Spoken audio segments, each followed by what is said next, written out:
Ready to find out the best games of February 1995? Hi, I'm Nick, and this is Required Reading here on Retro Games with Nick. Welcome, folks, to part 2 of our Required Reading episode for PC Gamer number 9 from February 1995. Last time we went over the first half of the magazine, the front half, with the news and the stuff like that. We're gonna skip straight to reviews for today's episode. So just a reminder that the rating system, 100 to 90% classic, 89 to 80% excellent, 79 to 70 very good, 69 to 60 good, 59 to 50 fair, 49 to 40 below average, and 39 to 0% don't even bother. Alright, starting with Realms of Arkania Star Trail. Star Trail isn't for beginners. This is a role-player's role-playing game, and maybe the best RPG of the year. Over the past few years, fantasy gaming has grown into several splinter genres that now include interactive movies and books, like The Horde or Betrayal at Krondor, strategy games, like Warcraft and Dominus, and the graphic adventures, the King's Quest series, and of course, the classic role-playing game. But while those other fantasy offshoots get plenty of attention, it has seemed that pure RPG has been somewhat neglected. There haven't been many RPG releases lately, and some companies are actually moving traditionally hardcore role-playing series in new directions, as Origin did with Ultima 8. But thankfully, Surtech, a company that helped develop the RPG in its early days, has released a game that has everything die-hard role-playing enthusiasts have been waiting for. Developed by the German team Addict Software, Star Trail is filled with the stats and combat that define the classic RPG, all woven into a traditional Tolkien-esque tapestry. As the second installment in the Realms of Arkania, Star Trail follows the storyline started in the original game. Despite the recovery of the mystical Blade of Destiny, the marauding orcs are still terrorizing the land of Arkania. Using the bickering of the elves and dwarves to their advantage, the foul orcish armies are now threaten several of the realm's major cities. The game begins as a mysterious elf approaches your party and describes the one item that could end the ancient conflict. Lost for ages, the legendary Salamander Stone is a symbol of friendship between the two races. In order to bring the two groups back together, you must return the stone. Unfortunately, you soon learn that there are several competing interests that would pay dearly to get the stone for themselves. Unlike Blade of Destiny, Star Trail uses a math and magic-like graphic engine that gives you a 3D view of your surroundings. Backgrounds and characters in the townships and dungeons are well defined, although a bit bland and repetitive. One exception to this are the incredible full-screen images that are displayed when areas or people of interest are encountered. Combat images are fair, with middle-of-the-road graphics and good animation detailing the action. And yes, as in any real RPG, your characters will spend a fair amount of time fighting. But unlike a lot of games that force you to sit through scores of moves in each battle, Star Trail gives you 4 different options to allow you as much or as little control as you desire. The computer fight option puts the entire battle in your processor's hands, and gives you an instant combat result based on the relative strength of the two combatants. The computer fight/whole party does the same, but lets you watch as the battle unfolds. The other options will make the computer take control of just one character or let you fight the entire battle yourself. Combat effectiveness is determined by a set of skills in such areas as unarmed combat, edge weapons, two-handed weapons, and more that can increase as the character wins more battles. You can then determine which weapons are best suited to which characters, choosing from a list of over 60 weapons, including exotic arms like the bec de Corbin, Scarajas, and even Trident. Unlucky and unskilled characters will discover that the combat engine also has full rules for weapon fumbles that will leave your fighter open for attack as he tries to recover his weapon. Star Trail was designed to give gamers the ability to play just about any type of character they could imagine. In order to do this, the development team came up with a character sheet listing over 20 different user-changeable scores, and even more that are preset and stored. Although there is an option that allows you to have an acceptable character created for you from any class you select, the computer won't generate a team member with positive attributes over 12. If you decide to tackle creation on your own, you'll have to come up with 7 positive attributes, 7 strength, wisdom, courage, etc., and 7 negative attributes, such as necrophobia, violent temper, and claustrophobia, a real threat when you need to go into a dungeon. You'll also have to choose from 12 different classes, including Jester, Witch, and Warrior, and establish your character's height, weight, and even which god he or she worships. Obviously, all these stats and options can make Star Trail pretty confusing at times, perhaps too confusing for newcomers or anyone else not well versed in traditional role-playing. In fact, while they go a long way toward making this the true role-player's dream come true, the stats and character creation can be daunting even to role-playing veterans. So this isn't the RPG to cut your teeth on. Its many complexities can take a bit of practice to master. One of the more enjoyable complexities of Star Trail is its huge and innovative magic system. Instead of every mage being able to cast every spell, magic-using characters are bound to certain colleges of magic, and can use some spells more effectively than others. The more unusual colleges include demonology, illusion, and even transmutation. Spells are more than your everyday fireballs too, and include hexes that can summon up elementals, rest an enemy's weaponry and armor, allow the caster to move through sand and other terrain without being detected, and even turn into an eagle. All things considered, Star Trail is a must for every die-hard RPG enthusiast. This title will take you back to the golden age of gaming, when you could spend 30 hours in front of your machine knowing that you weren't even close to exploring all of the game world. But again, be warned, Star Trail will frustrate and even anger newcomers, or anyone who doesn't invest enough time to master its wonderful subtleties. Highs, incredibly detailed role-playing, tons of options and a crisp interface. Lows, complex play will most likely turn off newcomers to the genre, graphics can get a bit repetitive. Bottom line, a great title for those who are tired of adventure games masquerading as RPGs, but not for the uninitiated. Final verdict, 88%. I believe that this is a Dark Eye based game, so the creation system I think is based on that paper RPG specifically. But yeah, excited to check this out. I guess it shows that it is on CD-ROM. And then a touch of class. Your choice of character class will determine how successful you are in the dangerous world outside the temple.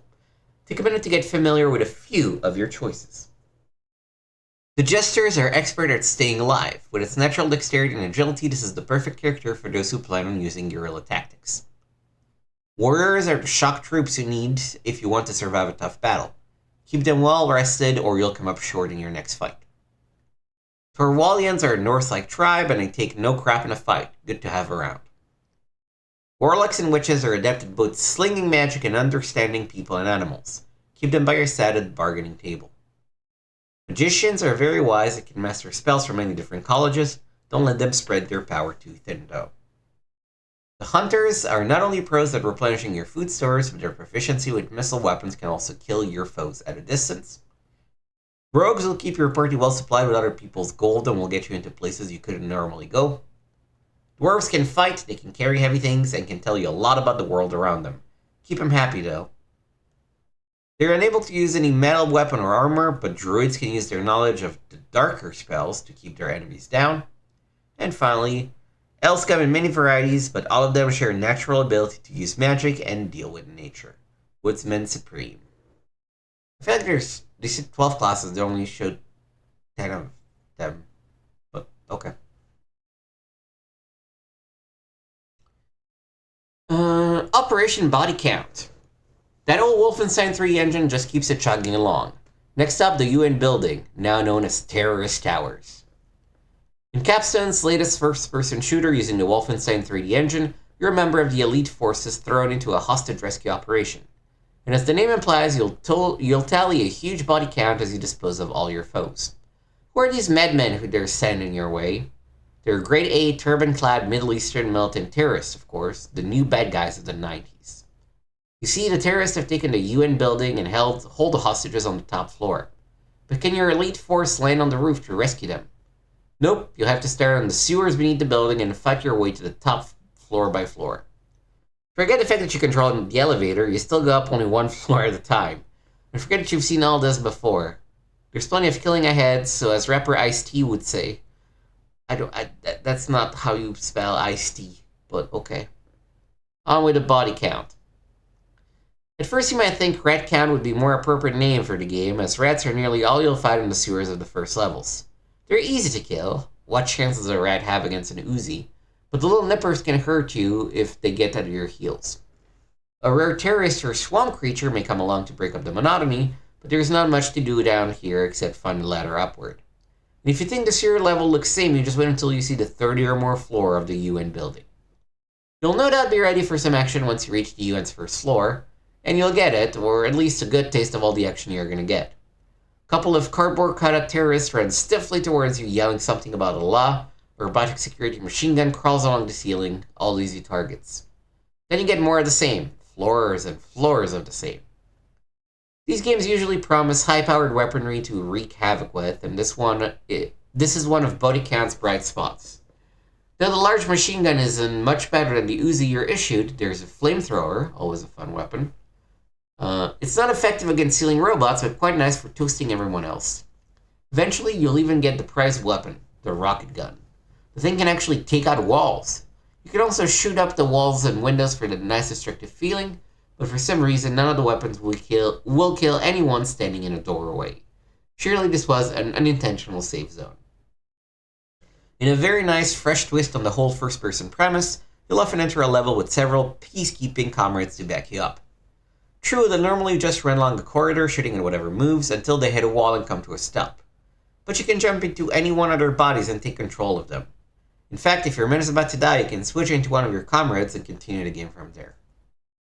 There are the usual secret rooms and the occasional beefier terrorist to kill, but even with mines and wall-marked booby traps, there aren't enough surprises and body count to lift body count very far above average.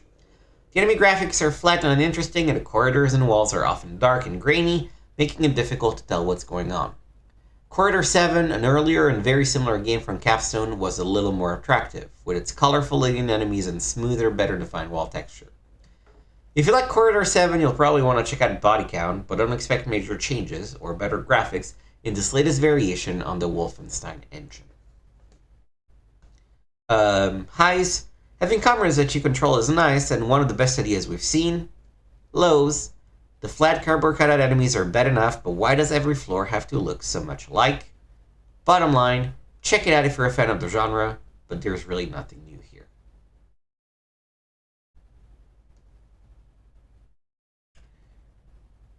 Desert Strike, Return to the Gulf. Desert Strike is a perfect example of why PC games are often so much better than their video game counterparts. Like most of the PC crowd, my first experience with gaming outside of an arcade came from the long-dead Atari 2600. I still consider many of those 2600 games classics, even though their graphics and sounds are primitive by today's standards. So when I learned that Desert Strike Return to the Gulf was originally a Sega Genesis cartridge game, I saw an opportunity to relive some fond memories of my video gaming days. Unfortunately, Desert Strike did more to point out why I moved on to the more sophisticated fare of the PC. The premise here is strictly juvenile, even by video game standards, falling somewhere between the real-life Persian Gulf War and the Rambo movies. For example, during the introductory sequences, you'll learn that you're out to stop a psycho madman. Isn't it bad enough that he's a psycho, whose plan may include starting World War III, or worse? Your mission is to fly a lone Apache gunship into a heavily defended territory somewhere in the Middle East and destroy this threat.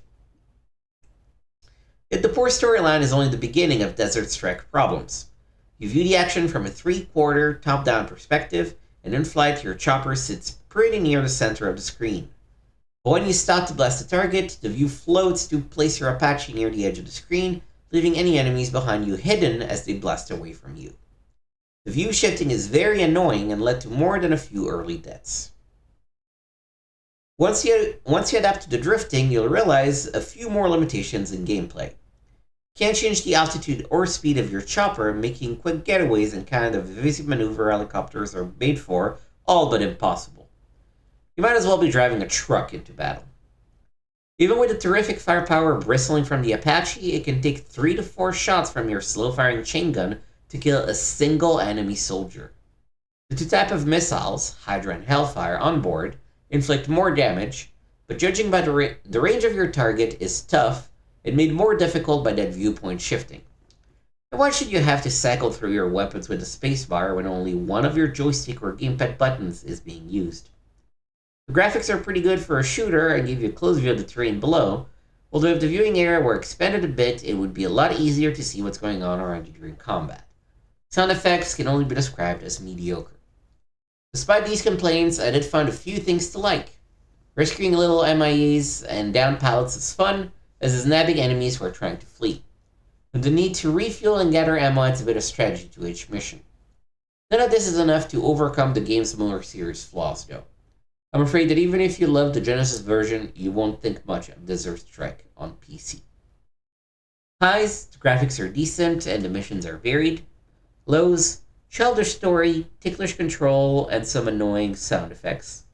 Bottom line, if you wonder if you should have bought a cartridge instead of a PC, this title will convince you that you made the right call. There's a lot of console snootiness from the magazine this issue. Final verdict, 61%.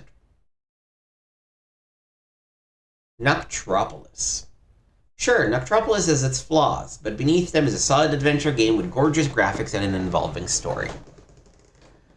I have to admit, I was a bit partial to Noctropolis even before I put the disc in my CD-ROM drive. I've been a big fan of comics since I could read, so any game about a guy who's thrust into the boots of his favorite superhero is bound to interest me. I mean, who wouldn't want to try being Batman for a day? Noctropolis owes a lot to Batman, its hero. Darkshear is a shadowy mystery figure who defends a dank, depressing city from an endless string of twisted psychos.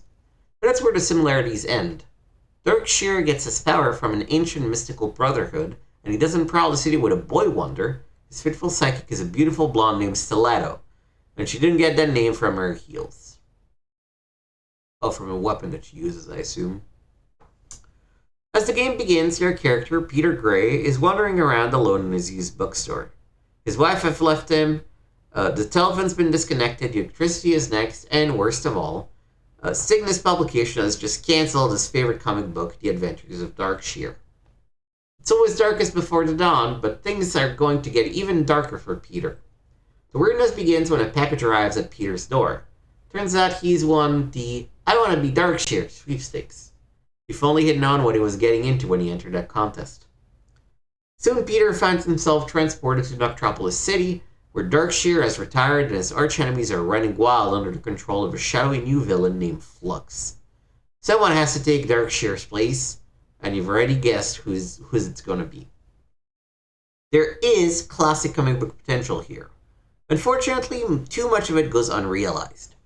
For the most part, Noctropolis is traditional adventure game fare, which means your character spends most of his time solving problems with his brains rather than his fists. That's fine for most graphic adventures, but it's not what a dark avenging superhero is supposed to do. You never catch Batman saying, if I fix your air conditioner, will you give me an appointment with your boss?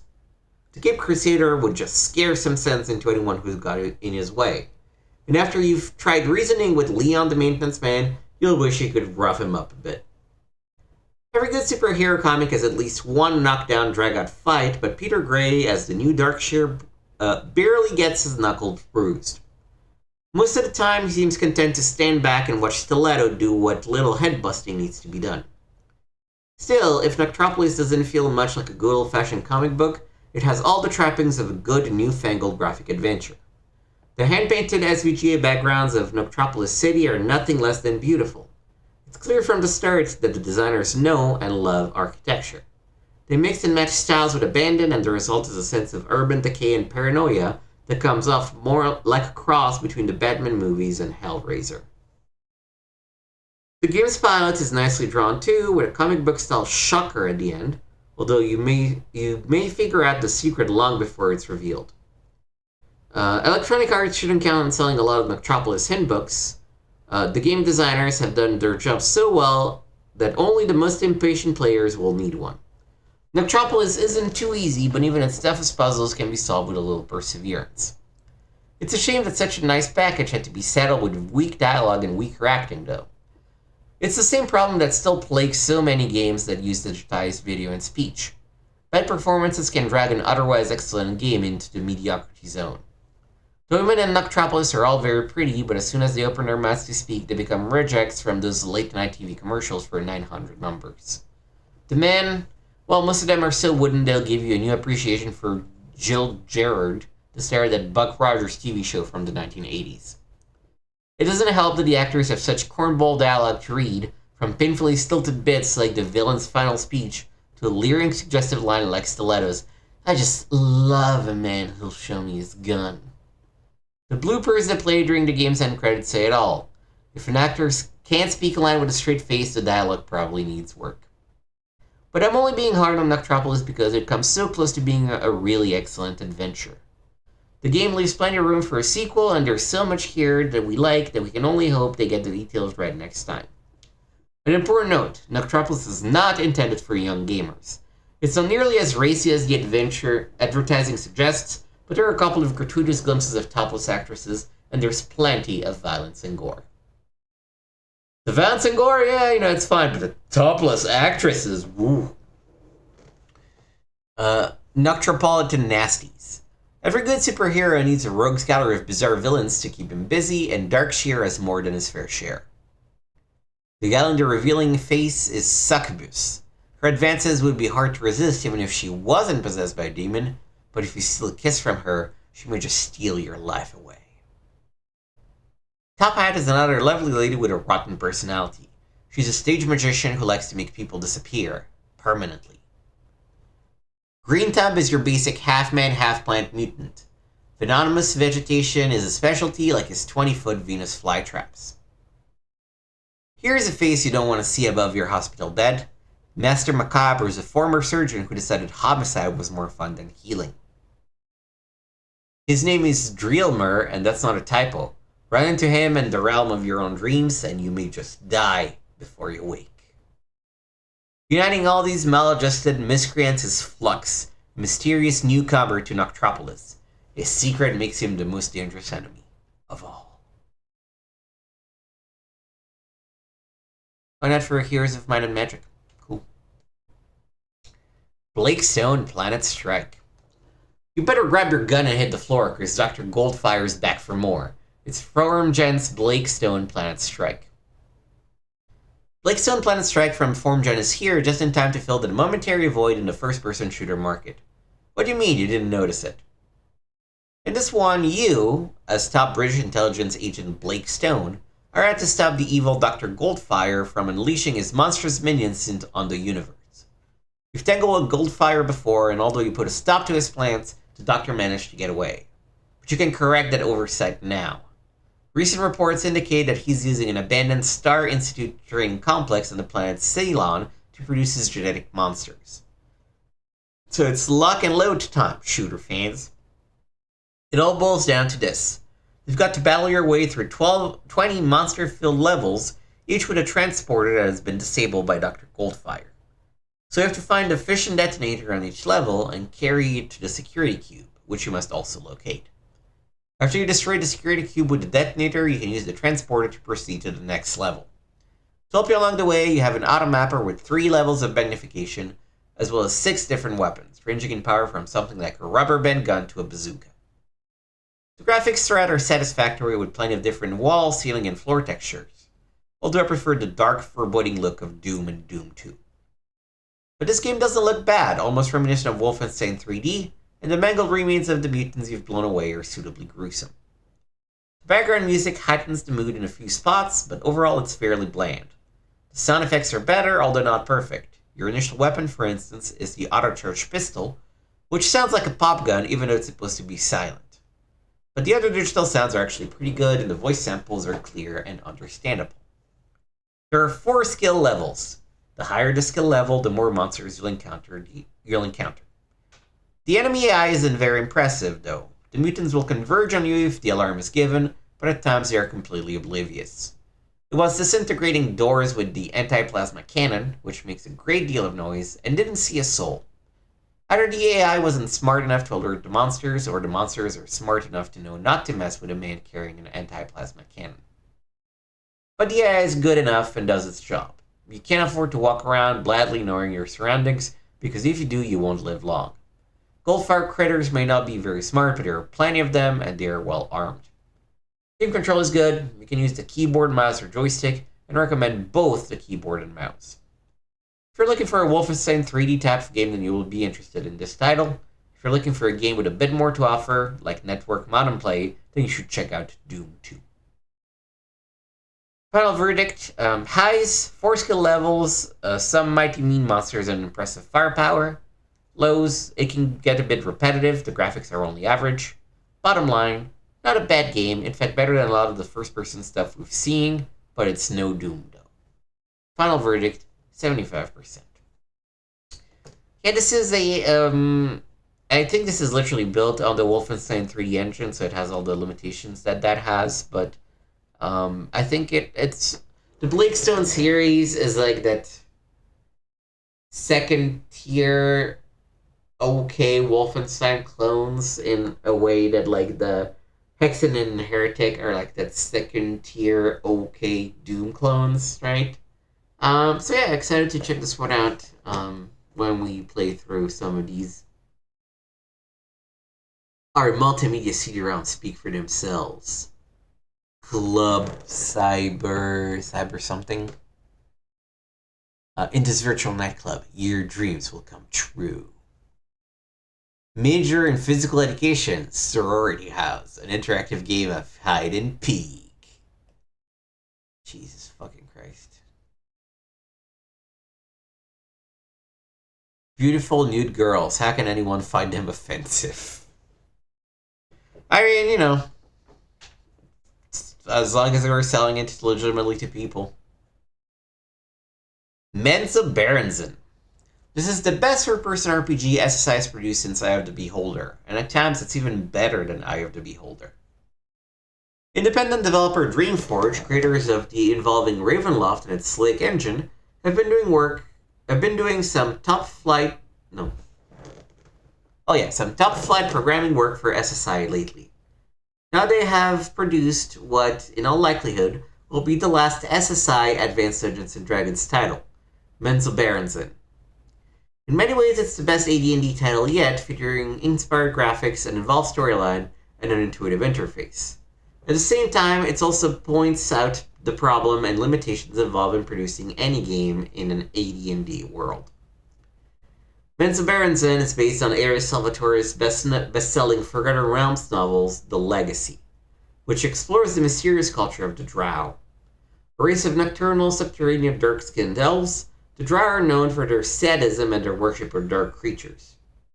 Unwary surface dwellers in the Forgotten Realms are often snatched by the Drow, and nobody has been able to stop them. One night, your group of companions celebrates the slaying of a nasty dragon in Icewind Dale. A Drow raiding party strikes. They raze the town and kill all who dare oppose them, dragging dozens of innocent citizens off to their underground lair. The villagers immediately turn on a kindly Drow named Drizzt, blaming him for the raid. Though uninvolved, Drizzt is determined to set right the evil his people have perpetrated, and he agreed to lead the party to the mysterious Drow town of Menzoberranzan to rescue the kidnapped villagers.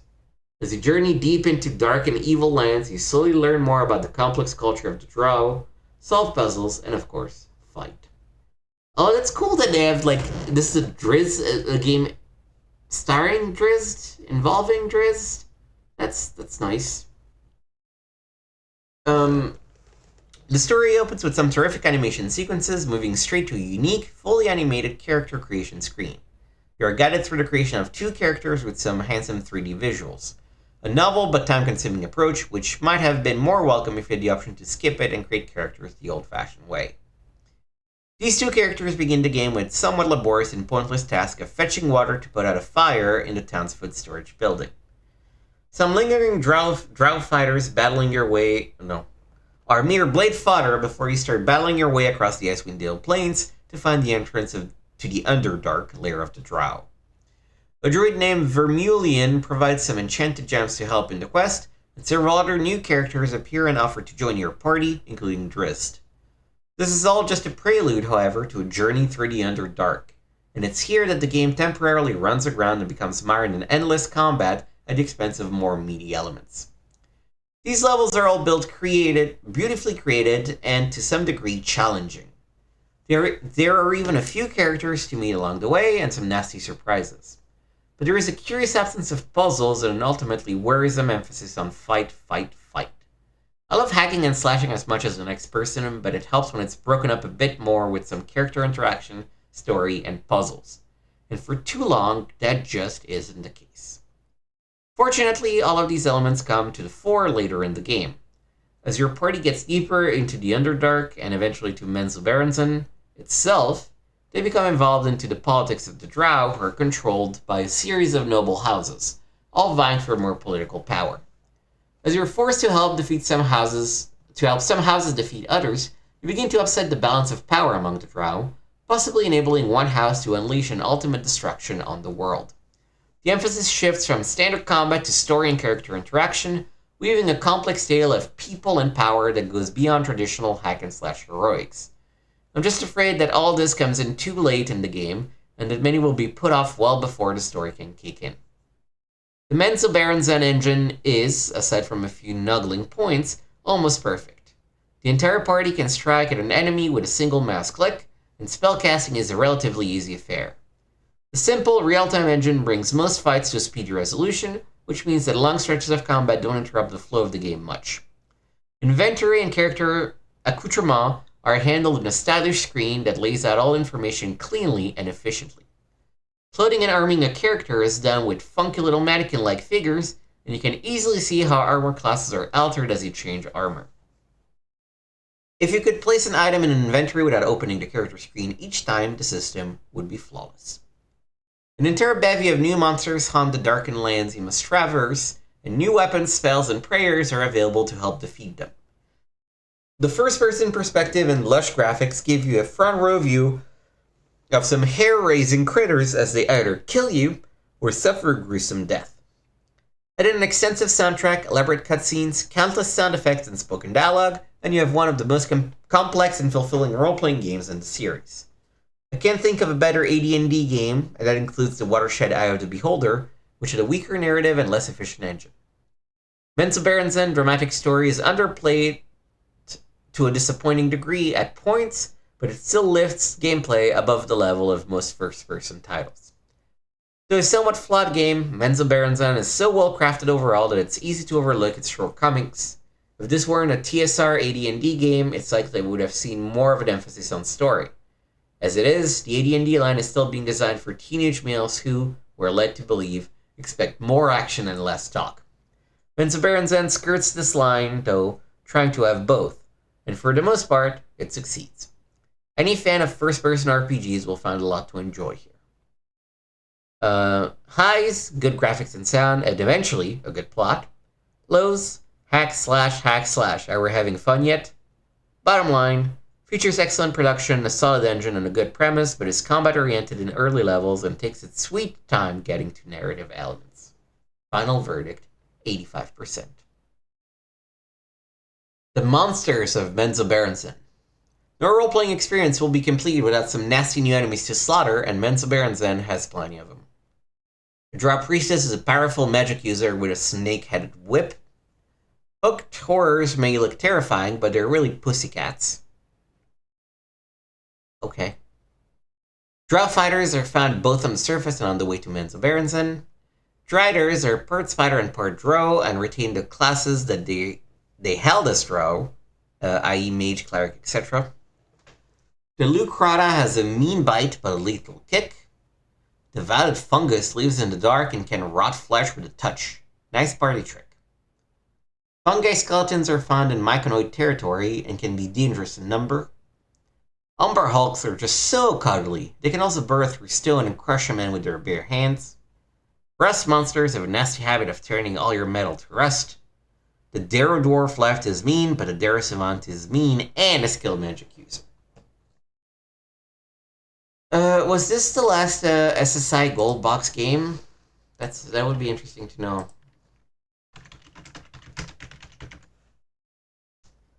Gold Box is a series of role-playing games, blah, blah, blah, blah, blah.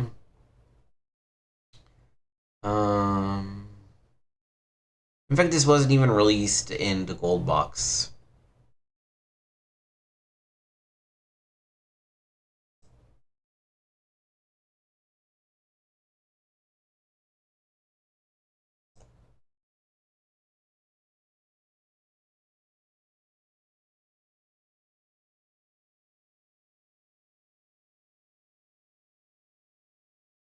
Yeah, it sounds like that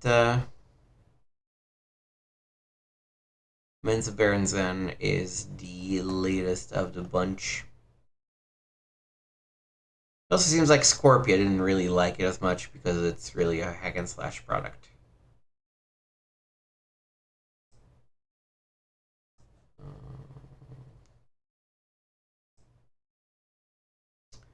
Let me look at the SSI releases just to confirm.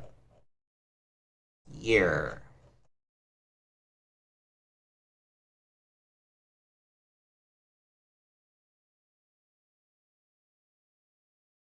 No, they did a Ravenloft the following year.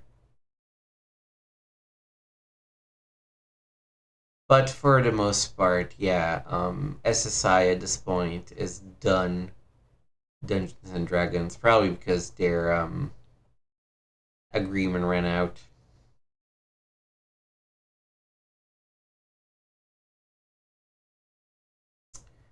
Alright.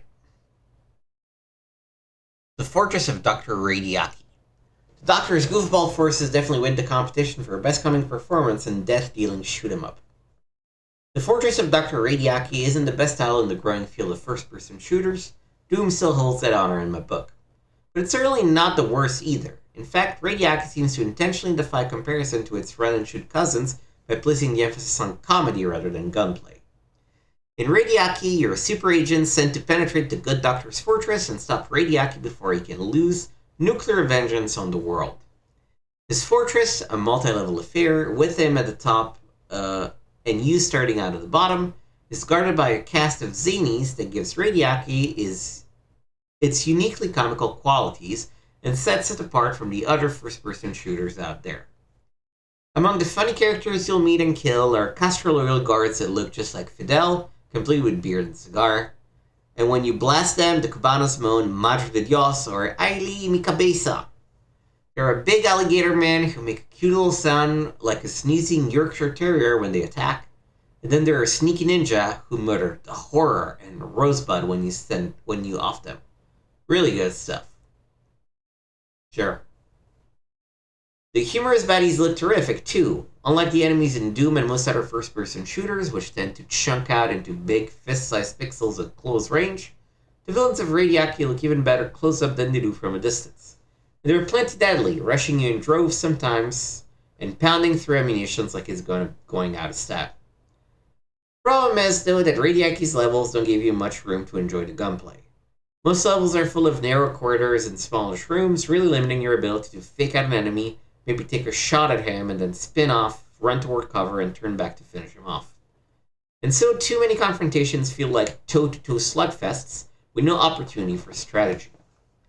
Making the level architecture even more confusing and a bit tiresome is the fact that there is no real variety in wall textures. Most of the time, you're in an all-green, mossy-looking area or an all-gray stone area. There's very little mixing of wall textures, and still areas tend to look the same, with few usable landmarks to help you figure out where you are. You'll be referring to the automap a lot in this game. But action is the backbone of any shooter, and Radiaki serves it up generously, although there's no two-player option. There are plenty of neat weapons. My favorite is the grenade launcher, and surviving all those comical yet deadly villains is a real challenge.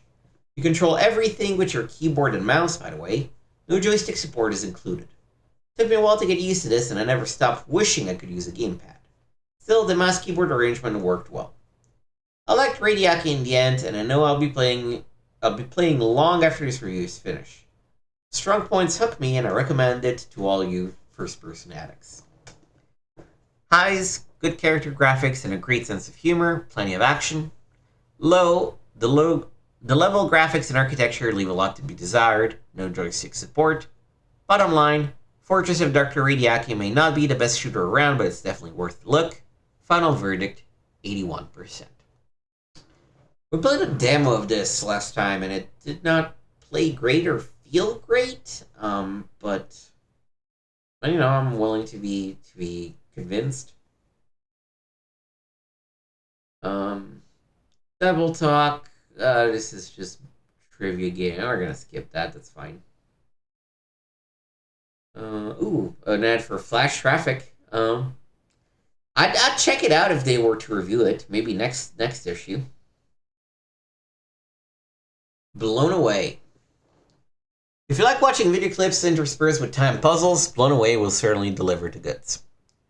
I feel like PC gaming is approaching some kind of crossroads, and that rather than making a decision to go one way or the other, the whole concern will have to split in two, with each side going its chosen road alone. I'm thinking specifically of the new games often lumped together as multimedia category that seem to place a greater emphasis on flashy presentation and full motion video than on creating an immersive, fully interactive gaming experience. These things are springing up everywhere, and from such long-time game publishers as LucasArts, Rebel Assault, and Interplay, Siberia.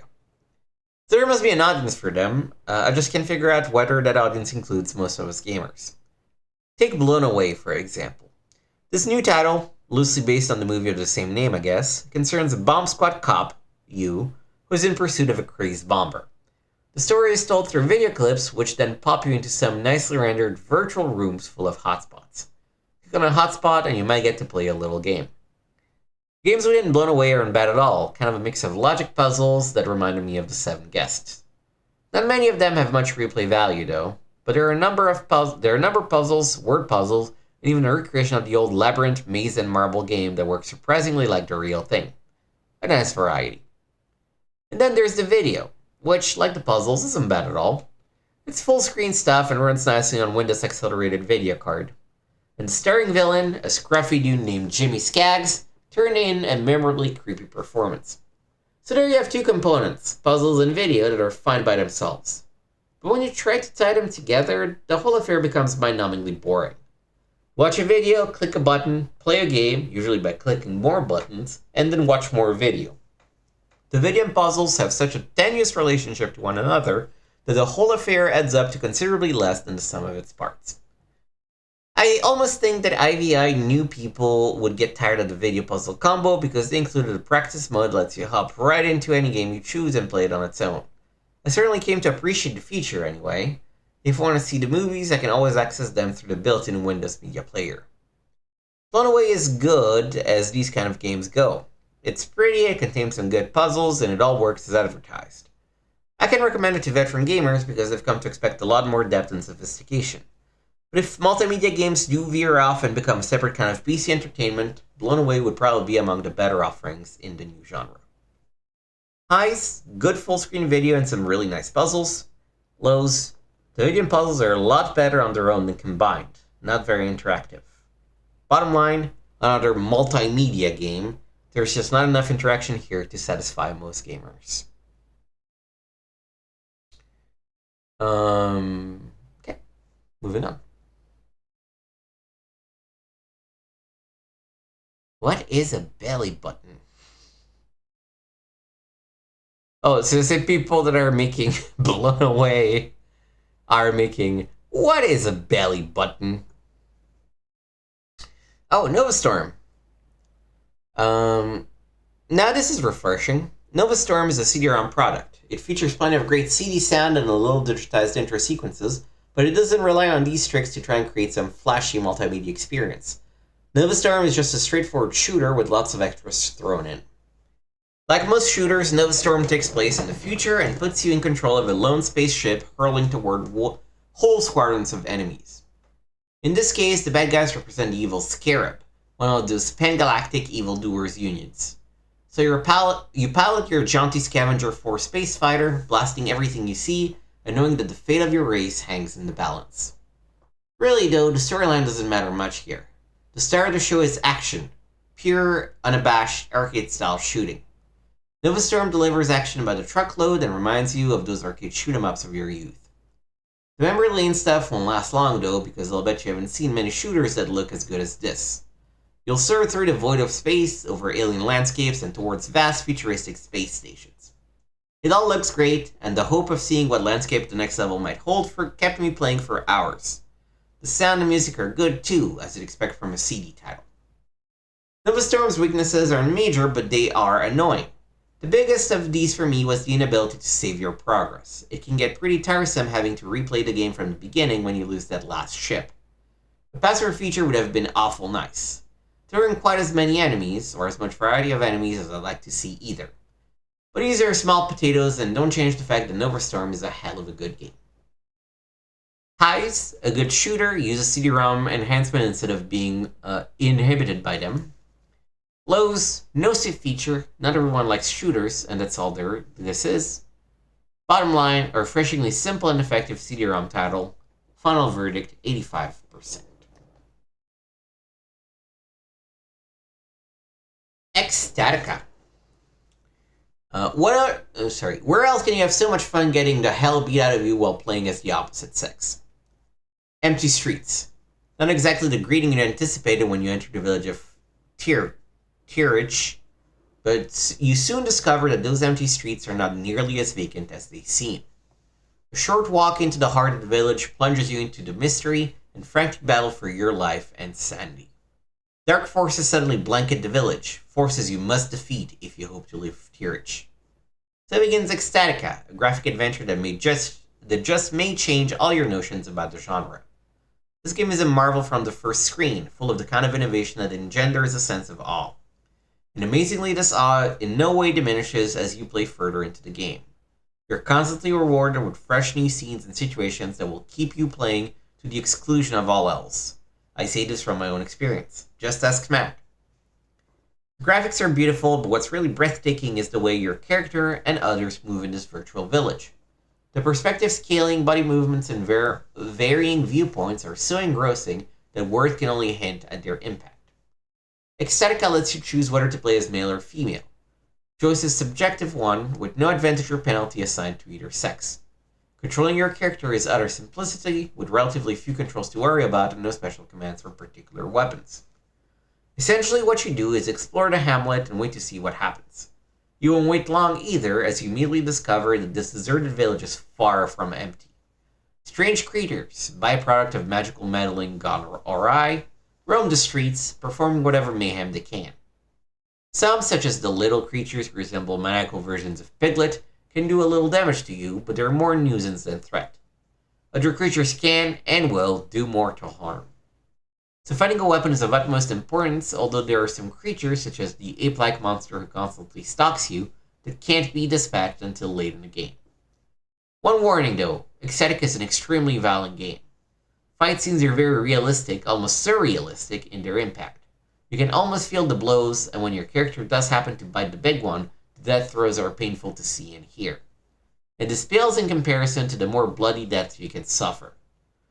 There's some nudity as well, with one especially grisly scene where women have been stripped and skewered.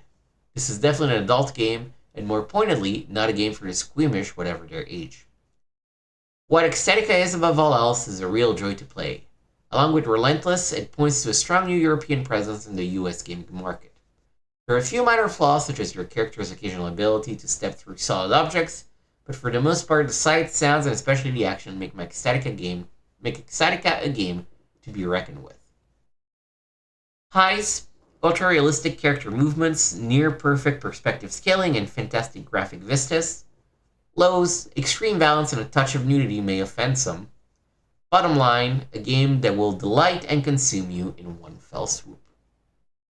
Final verdict, 93%. I don't... They call it a graphic adventure, but I don't understand what it is. I guess we'll check it out. Like, with 93%, we kind of have to, but still.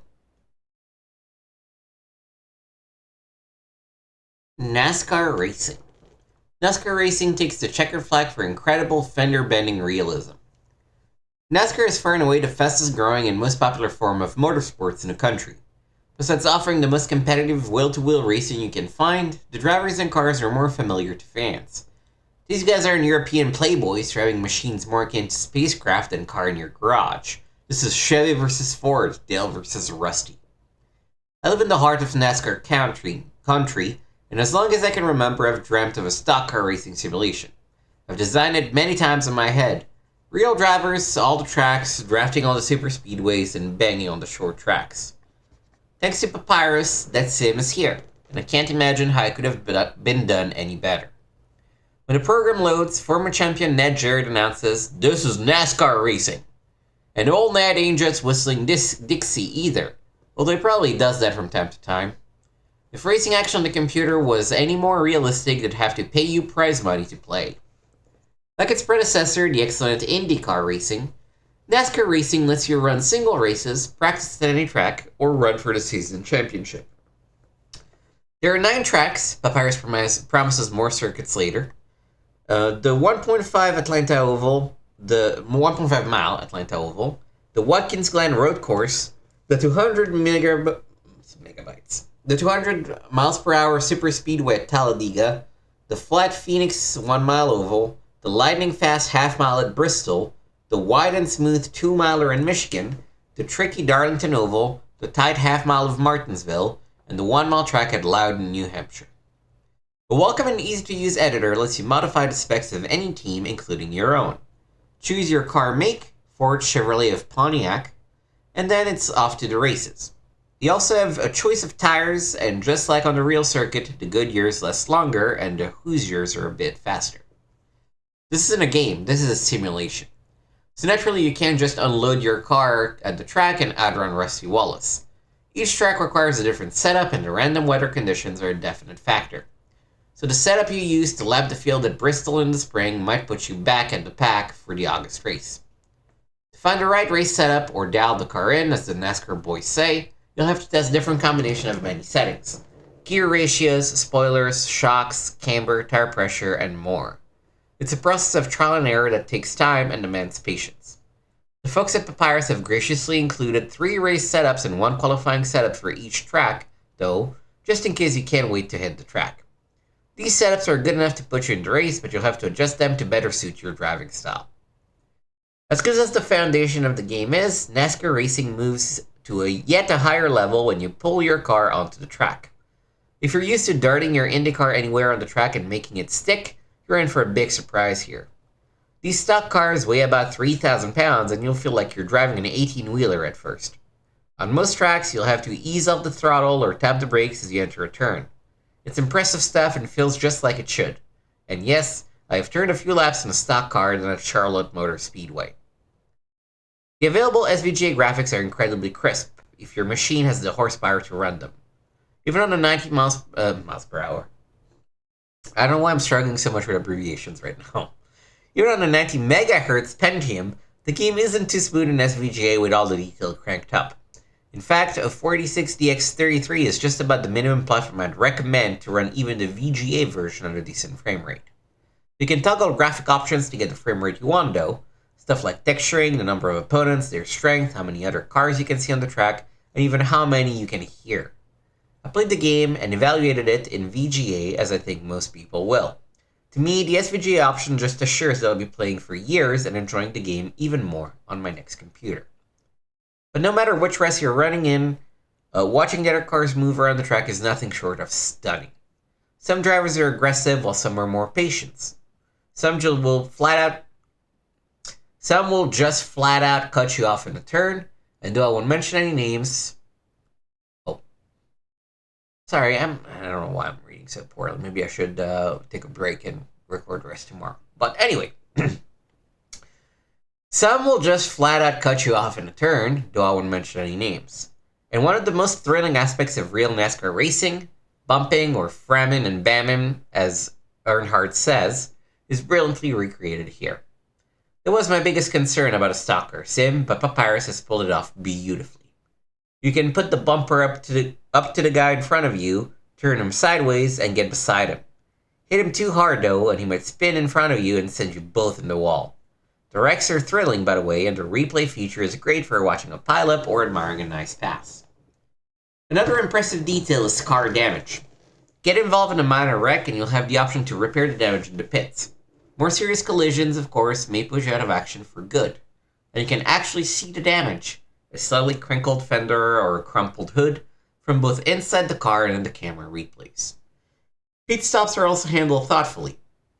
Hotkeys give you radio communications with your crew so you can tell them what to do on the next stop. 22 gallons of fuel, change right side tires only, and bump the rear spoiler up 2 degrees. I found only a couple of bugs, the most annoying of which is the computer-controlled drivers don't show much intelligence concerning pit strategy.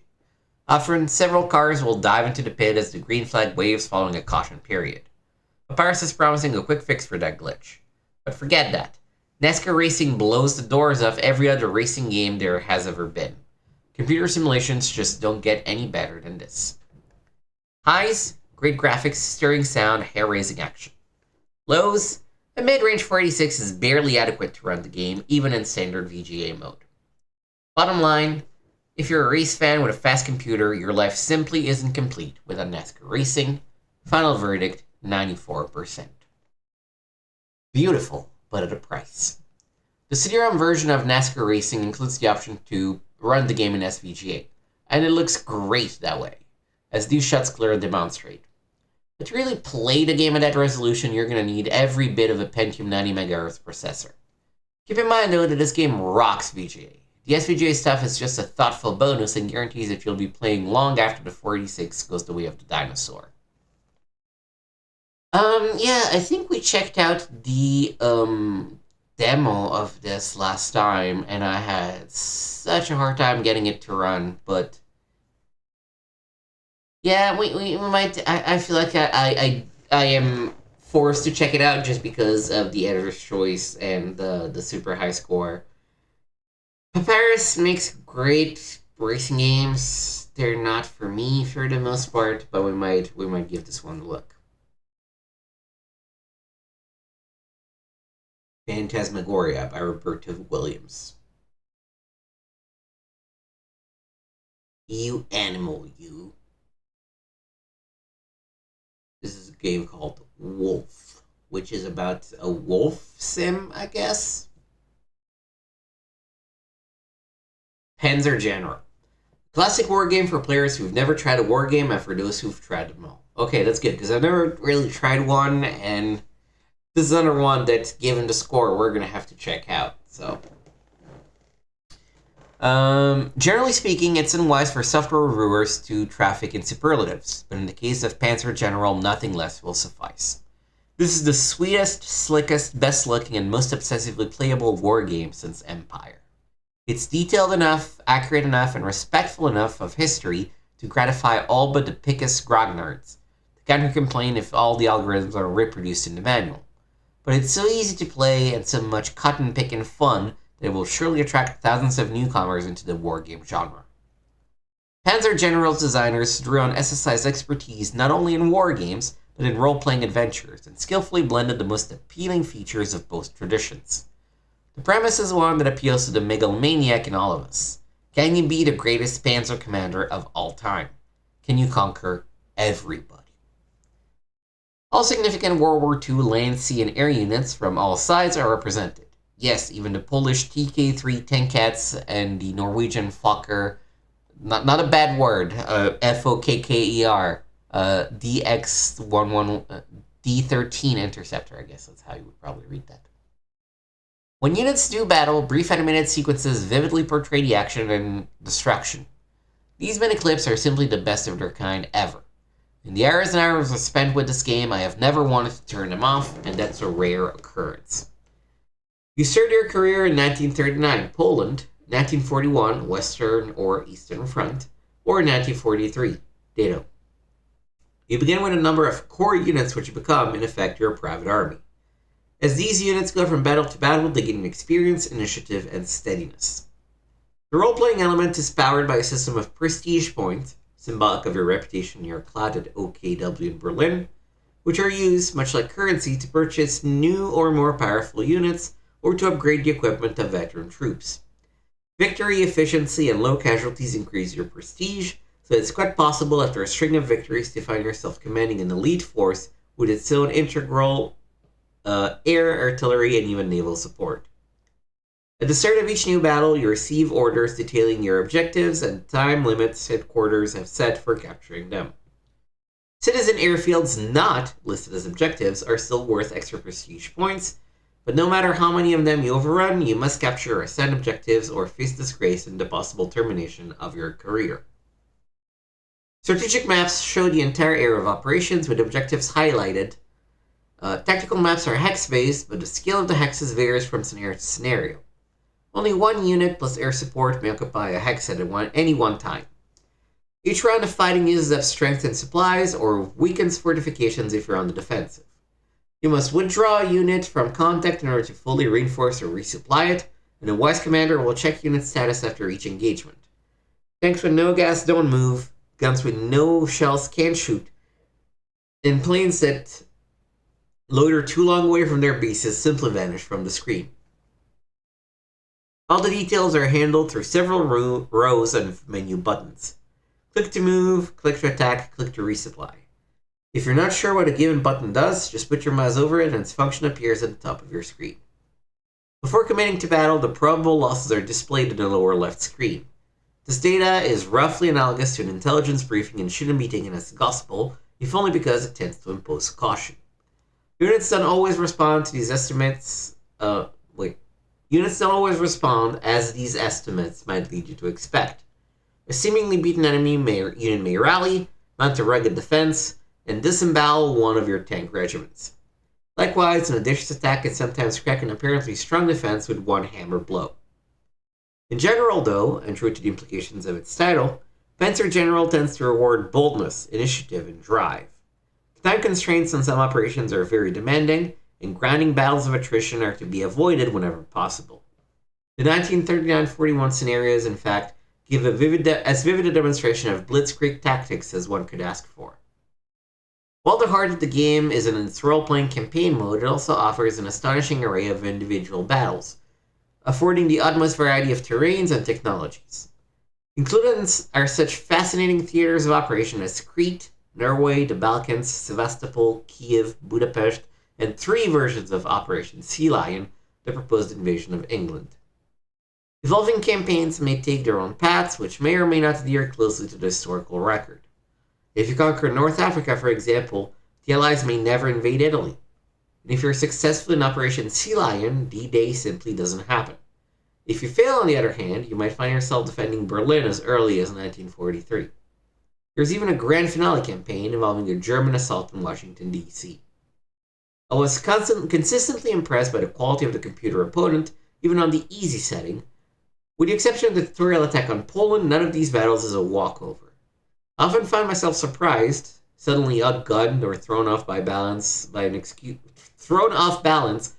unexpected enemy counterpunch or a stubborn defensive stand.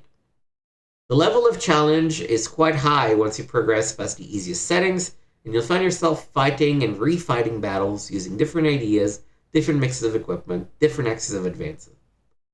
Striving for that elusive major axis victory accolade that rewards you with maximum prestige points. This game is so addictive it will break up marriages. Graphically, Panzer General is a real feast. The SVGA maps are a joy to work with, and there are a number of dramatic and effective newsreel vignettes serving to bridge the scenarios. Sound effects are plentiful, ultra-vivid, and loud, even when reproduced to an internal PC speaker. Put simply, Panzer General is a masterpiece of accessible, playable wargaming. If you've never played a wargame before, this is a perfect game to start with. If this game doesn't make a true believer out of you, nothing will. Challenge accepted. Highs, a beautiful, superbly balanced, hyper-addictive wargame. Lows, maybe deemed too populist by the crustier grognards, their loss.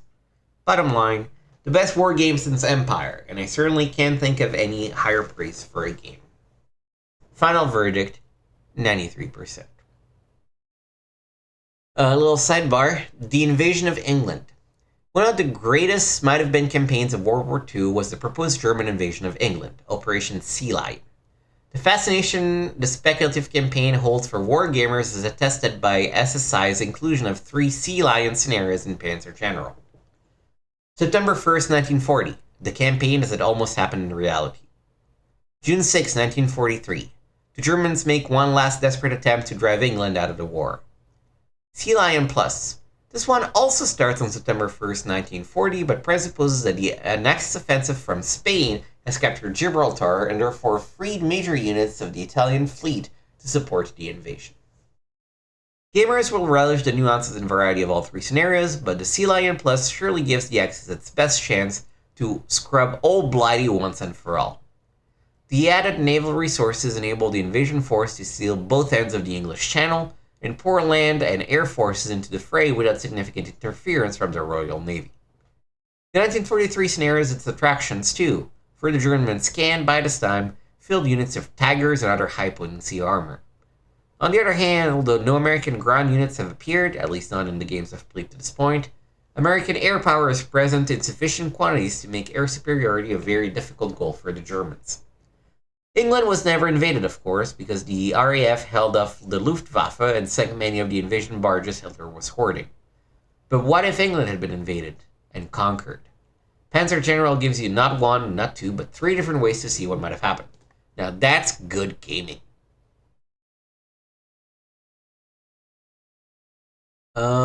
This looks like a bad, I guess, tank game, so we're just gonna skip it. Armored Fist, 65%. Aces of the Deep. There's never been a dearth of sub-sims, so for gamers who find this lethal form of warfare to be gripping, there's always room for one more. Aces of the Deep is the most ambitious U-boat simulation ever published. It strives to recreate nothing less than the full sweeping arc of the Battle of the North Atlantic, from the early free-for-all days, when Admiral Donitz's paladins came from within a whisker of winning the war, to the grim and increasingly one-sided final months, when superior Allied technology practically swept the U-boats from the sea. Just how deadly the struggle was is reflected in the casualty figures. Of the 30,000 German sailors who manned the U-boats, 27,000 died in combat. No other branch of service in any nation has ever suffered such appalling losses. And yet, even in the final days, when each departing U-boat crew knew it was embarking on a virtual suicide mission, the morale of this elite force never wavered. Those who grow queasy at the thought of playing a Nazi submarine skipper, those who might balk, for example, at virtually torpedoing their own grandfathers, should seek their entertainment elsewhere. But those who, even while acknowledging the evil of the German cause, remain fascinated by the bravery, devotion, and professional skill of the shark skippers who served it, will find Aces of the Deep a very intense experience. At its best, when the whole carefully structured gestalt kicks it in, it provides a white-knuckle drama and a powerful sense of historical verisimilitude. If you played previous dynamic Sierra simulations, you'll find the interface familiar. As was true in Red Baron and its estimable descendants, you can select single missions or enlist at various stages of the war for a full-scale career. Available single mission categories include recreations of historical actions, convoy encounters in several varieties and sizes, and warship encounters. I recommend playing a few warship battles just for variety's sake. In the career mode, you rarely, if ever, encounter any warship larger than a destroyer, and there's something deeply satisfying about putting a spread of tin fish into a battleship.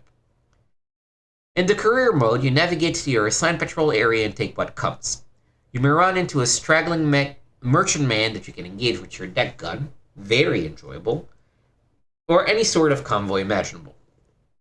Although there are naturally generic similarities between one convoy battle and another, the setup, weather condition, number and competence of the escorts, and so on are always different, always presenting you with new challenges and opportunities. Quite often, the combat scenes are powerfully cinematic. During the first half of the war, for instance, you stand a 50-50 chance of successfully engaging a single aircraft, and the scene when you do is riveting. Traces curving out from your conning tower toward the approaching plane, its wings stuttering flame, waterspouts snapping the sea in idle precision, a flash when your 20mm shells strike home, and a long smoke trailing plunge into the sea when a stricken plane goes down. This is heady stuff. Dynamics has made sound choices in terms of modeling the complex, touchy physics and mechanics of running a U-boat. The fussy business of maintaining trim is handled by the computer, and tactics are plotted in an animated chart, timescale is adjustable, which shows the relative positions of sub and convoy, their speed and course, and the path of launch torpedoes. No such visual aid was available to real U-boat skippers, of course, but its inclusion makes the game playable without recourse to complicated and highly technical procedures that took months of training to master in real life. If you get good enough to seek maximum authenticity, simply go to the realism menu and crank the settings up to expert. Dynamics promises that if you do, you will find no fuller realism as possible, and I take their word for it after being humbled time and time again. Throughout the program, sound has been put to superb use. Your crew, for example, responds to your commands in either German or English, your choice. The eerie, nerve-wracking ping of probing sonar, the 30 whoosh of a launched torpedo, The crisp click whir of a rising periscope, the terrifying sound of straining plates and popping rivets when your sub exceeds its recommended depth, the soundscape is clean, vivid, and richly atmospheric. The manual is superb to Norway Dynamics products, and lavishly illustrated with many rare photos, some of which will be new even to avid military history buff. Graphically, AOD is a mixed bag. Some effects are splendid. The wash of spray that films your periscope in rough seas, the heave and swell of waves, the torpedo explosions. The other are surprisingly plain. Enemy surface ships are at times polygonal to a retrograde degree, not nearly as realistic as those found in Silent Service 2. And that, by PC standards, is an old game. Some of the close-up interior graphics are bafflingly coarse too. It is almost impossible to read the different settings on the engine telegraph. I also came to believe that Dynamics may have erred too much on the side of realism in its handling of the final year of the war. Yes, the U-boat casualties were horrendous, but there's little point from the gamer's side in sitting out of what's almost guaranteed to be a suicide mission. Playing much beyond the spring of 1944 becomes an act of masochism. I played the sim on two computers, an old 486-33 with a clone sound card and a brand new Pentium with a genuine sound blaster. On the 486, fully 40% of my missions ended in locked-up screens, loss of mass control, and swift death when I was rammed or depth charged before the computer could respond to my input. And graphic anomalies such as ghost cursors, not what you'd expect from Dynamics. I don't pretend to know why I ran into so many problems, but I know from a number of online messages that I wasn't the only one. It worked fine on the Pentium though. These caveats aside, Aces of the Deep in its totality, provides a gripping experience and honors the brave sailors on both sides who fought in the cold and pitiless arena of the North Atlantic. Highs, when everything works right, AOD is dramatic and convincing. Lows, everything might not work right all the time, in places the graphics are disappointing. Bottom line, Aces of the Deep is a worthy, ambitious, and detailed submarine simulation. Final verdict, 82%. This one we'll probably skip on. Again, war games are not my thing. The super boat that came too late. Had the ground war in Europe lasted another 6 months, there was a real possibility that Admiral Donitz's U-boat cruise might once again have turned the tide in Germany's favor. By the spring of 1945, a new and extremely advanced model of U-boat was starting to enter service. Designated the Type 21-C, these submarines took full advantage of the latest technology. They were constructed from 8 prefabricated modules, so the finished boats could be launched from distant Norwegian bases, where they were relatively safe from Allied bombing. They mounted an improved snorkel device that enabled their batteries to recharge while they were submerged, and Allied raiders were insensitive enough to pick up the tiny blips given off by their snorkels. The cruising radius was an amazing 11,000 miles, and when running on their diesels, they attained a speed of 16 knots, fast enough to outrun many escort vessels. Even rigged for sudden running, they could still make 5.5 knots underwater. 18 torpedo tubes were carried, 6 on the bow and a dozen amidships, just forward of the conning tower, which discharged their missiles at an ideal offset angle of 30 degrees. And they were armed with the latest and deadliest homing torpedoes. If by some chance a Type 21-C did get jumped by an Allied aircraft, it stood a fair chance of surviving a shootout, since the boats were also armed with 2 twin-mount 30mm turrets whose weapons were both fully automated and radar controlled. A handful of these super ships did get in the sea in the final weeks of the war, and although they didn't sink a huge number of ships, they otherwise performed very much as their designer had intended. With sufficient number of them being available, the war's outcome might have been very different. I have been to see a German U-boat because the museum here in Chicago does have a the only German U-boat that was captured entire, and it's fascinating.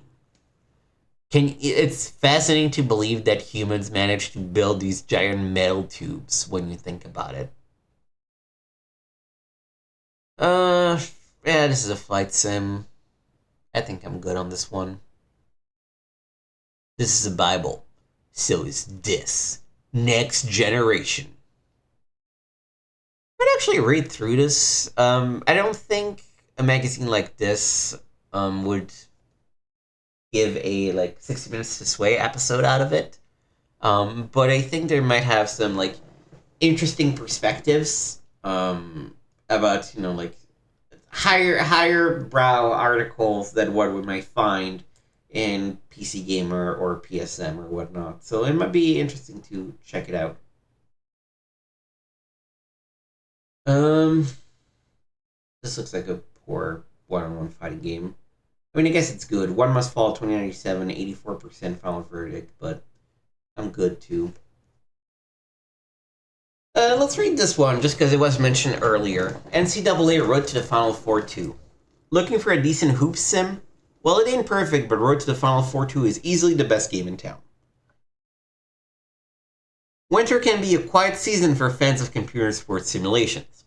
While football and baseball are well represented with good sims, both seasons are past, leaving only hockey and basketball. Hockey is also well represented sim-wise, but when it comes to round ball, fans have been left out in the cold. There just haven't been any good basketball sims, until now. Road to the Final Four 2 fills that void, bringing the glorious March Madness of the NCAA College Basketball Tournament to your computer. Road to the Final Four 2 is a fast break ahead of any other PC basketball sims to hit the market. The game has it all. Digitized players, rotating camera angles, real college team and players, and excitement of tournament play. Marred only by a clumsy coaching interface and a few bothersome bugs, this new version of the original Road to the Final Four 2 is definitely a keeper. New version? Okay. You get the entire 64-team NCAA tournament field, from the Arkansas Razorbacks to the Liberty Flames, for the 91, 92, and 93 seasons. You can play exhibitions or head straight into the tournament, and you can go with the historic seeding or set them up randomly to shake things up a bit. The result is a very satisfying taste of college basketball. The digitized player look good, both of them. See, there's one black guy and one white guy. At various heights, these two represent every player in the NCAA tournament. That shortcut doesn't really detract from the game, though, and the players are effective in action. Too bad their animation is not of the same quality. You can play in SVGA or VGA, but even at its fastest, the action is still a bit choppy. And while the players run down court, the referee seems to do the Michael Jackson moonwalk as he follows them. There are two ways to play Road to the Final Four 2. Arcade mode and coaching mode. In the arcade mode, you can choose who shoots and when, and the controls are pretty easy to learn. The revolving camera angles can be disorienting, but most players will want to take over on the court, especially after your 7-foot center makes a couple of 3-pointers. I think arcade mode is the most enjoyable way to go. It's exciting and effective enough to outmask the game's other flaws. In the coaching mode, you can let the player have free reign when you set the offensive and defensive play. The game doesn't make it easy though, especially on offense. To call a play, you have to hit one key to bring up the play menu, then scroll down to pick up the play. All this while your players are pushing the ball up court. By the time you finish selecting, the play may be over and you've missed it. There's gotta be a better way to handle play calling. On the other hand, player substitution is very easy. Fatigue is shown as a bar for each player on the main game screen. When players get tired and their effectiveness begins to decline, just go off the coaching screen and get some subs off the bench. Aside from its cumbersome interface, the play calling is a bit limited. On defense, you can play man-to-man, 3 zones, double team, play tight or loose, or foul immediately. That's okay. But on offense, you're limited to a scant few plays. Pick and roll, give and go, and fast break. You can't stress the inside play or the passing game, and you can't order a 3-point shot or identify a go-to guy. Coaching is a huge factor in a college game, and Road to the Final Four 2 just doesn't give you the feeling that you're in charge. This feels more like the NBA, where it seems strategy is sometimes limited to making substitutions. Actual gameplay is quite nice. For the most part, the players act as they should, crashing the boards after missed shots, moving to the right spot on defense, and finding the open man for a pass. There's also a good variety of shots, from tomahawk dunks and finger rolls to short and long jump shots. Everyone seems to have the same repertoire of shots still, and in coaching mode the players don't pass the ball often, resulting in far too much one-on-one play. You can solve that problem easily by opting for arcade mode. Despite the VOXFX multi-layered sound bragged about on the box, the sound effects are pretty thin and don't add much to the atmosphere of the game. You hear the squeak of the shoes, dribbling that sounds like machine gun fire, and an occasional "come on" from the players. Crowd noise, which pumps a lot of excitement into college basketball, is reduced to an indistinct roar. It's all very ordinary. The game keeps track of some bare-bones statistics, both for single games and overall play. While stats keeping certainly isn't the game's strong suit, Road to the Final Four 2 provides enough numbers to satisfy all but the most stats-crazy players. It's the tournament play, naturally, that makes Road to the Final Four 2 truly worthwhile. The game which you decide not to coach are simulated automatically, and very quickly, and the results in both simulated and coached games are thankfully realistic. Top-seeded teams usually go deep in the tournament, but there are enough upsets to keep things interesting. Like most sports I've recently played, Road to the Final Four 2, at least in the first version, had enough bugs to start an ant farm. The interface, clumsy to begin with, often gets reversed so that yes means no and no means yes in several menu prompts. Statistics sometimes get corrupted too, making box scores and statisticals listings suspect.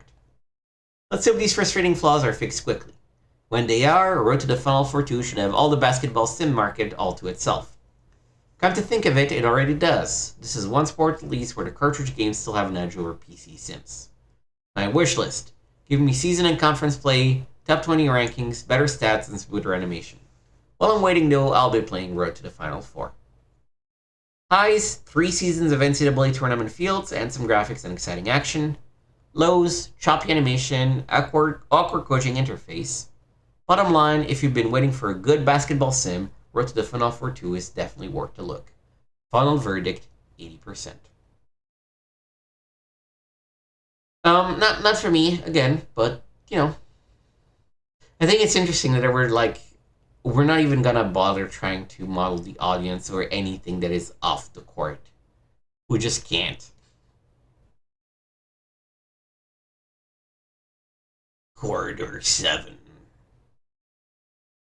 Oh, this was the prequel to the one that we read about today, huh? Bucky game, whatever. Crime Patrol. American Laser Games does one thing: live action shoot 'em ups. The company styles are popular in the arcades where players blast the bad guys from afar using a light pistol.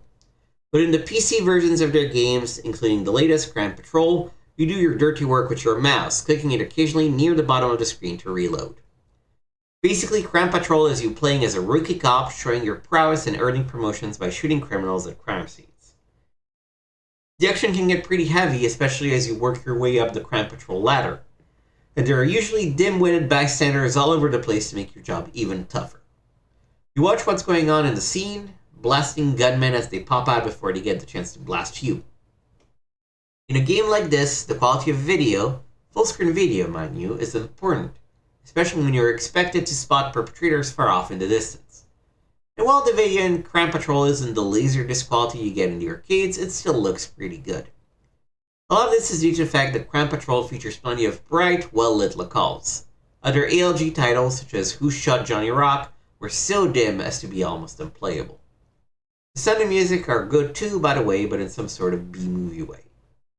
Crime Patrol is one of those watch the screen, move your cursor affairs that don't expect a lot of interaction. But it is good, mindless fun, entirely competent if not inspired. That's the kind of game you're looking for, I say give it a shot, no pun intended. Highs, nice bright video, good B-movie soundtrack. Lows, some truly cheesy acting, low on interaction. Bottom line, one of the best titles from American Laser Games and a fun arcade romp, don't expect a lot of strategy though. Final verdict, 78%.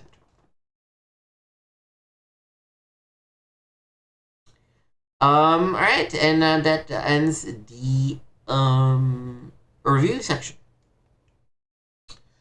So now we are going to read through a few of the columns, starting with the learning game, latest trends and developments in educational software. The title of today's article is A Full House. Most CD-ROM programs are like big old English estates.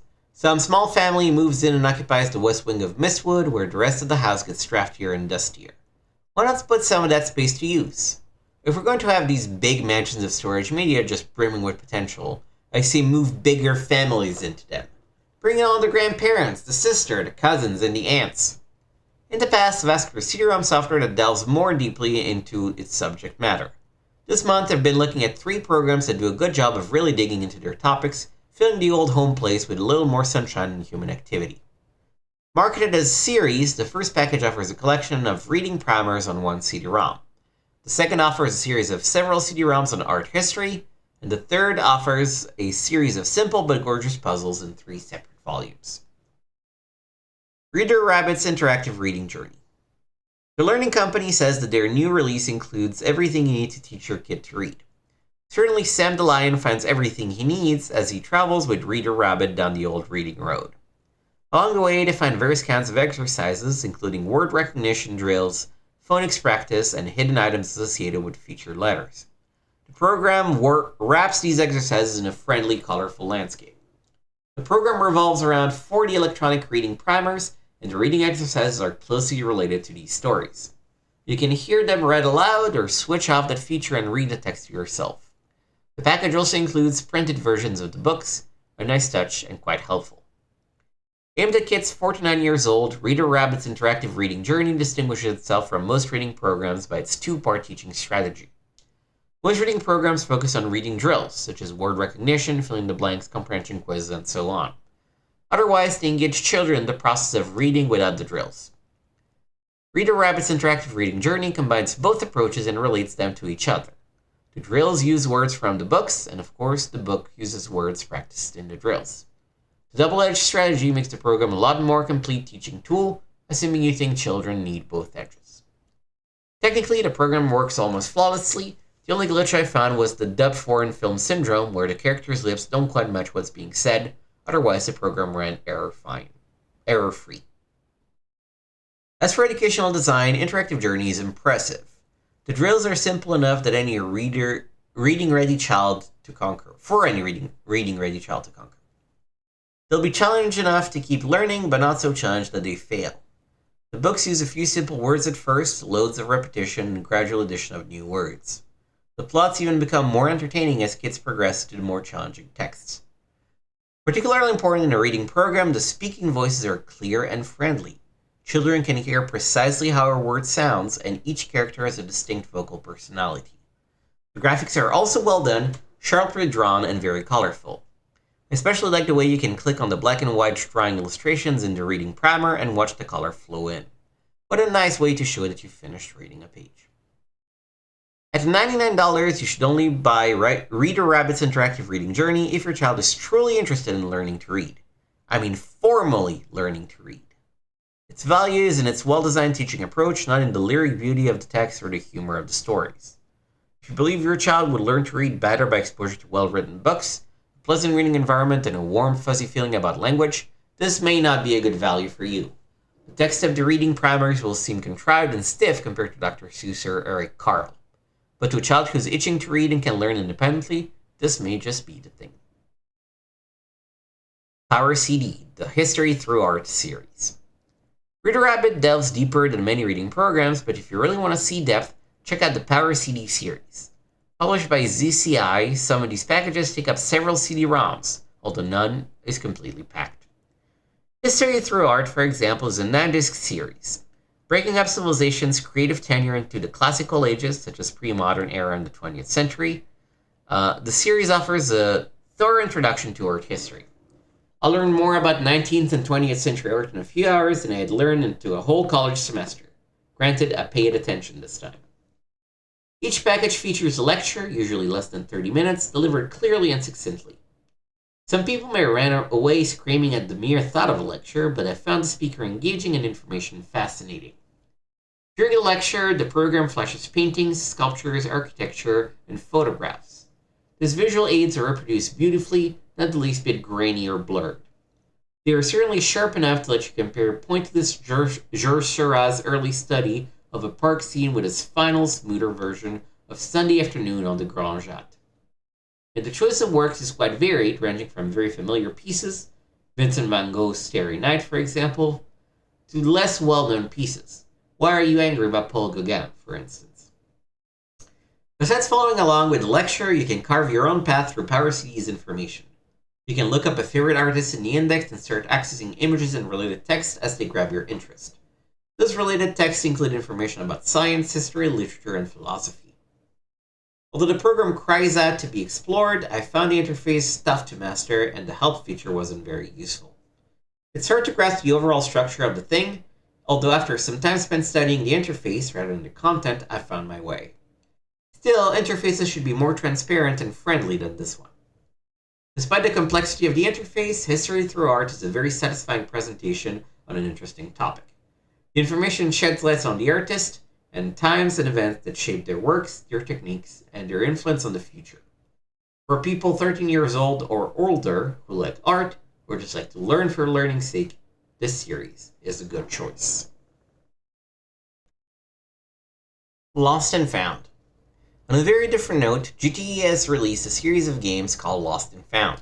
Each of the 3 volumes is packaged separately, but they all run under the same engine. Compared to Reader Rabbit's interactive reading journey and History Through Art, Lost and Found may seem trivial, but it's beautifully produced and fun to play, so it deserves mention. The program is a collection of electronic I Spy games. Each disc features 12 puzzles, colorful, detailed photographs jam-packed with magnets, toys, office paraphernalia, and other everyday items. Through rhymes, Lost and Found then tells you which items to click on. Sometimes the rhymes are very clever, sometimes clumsy.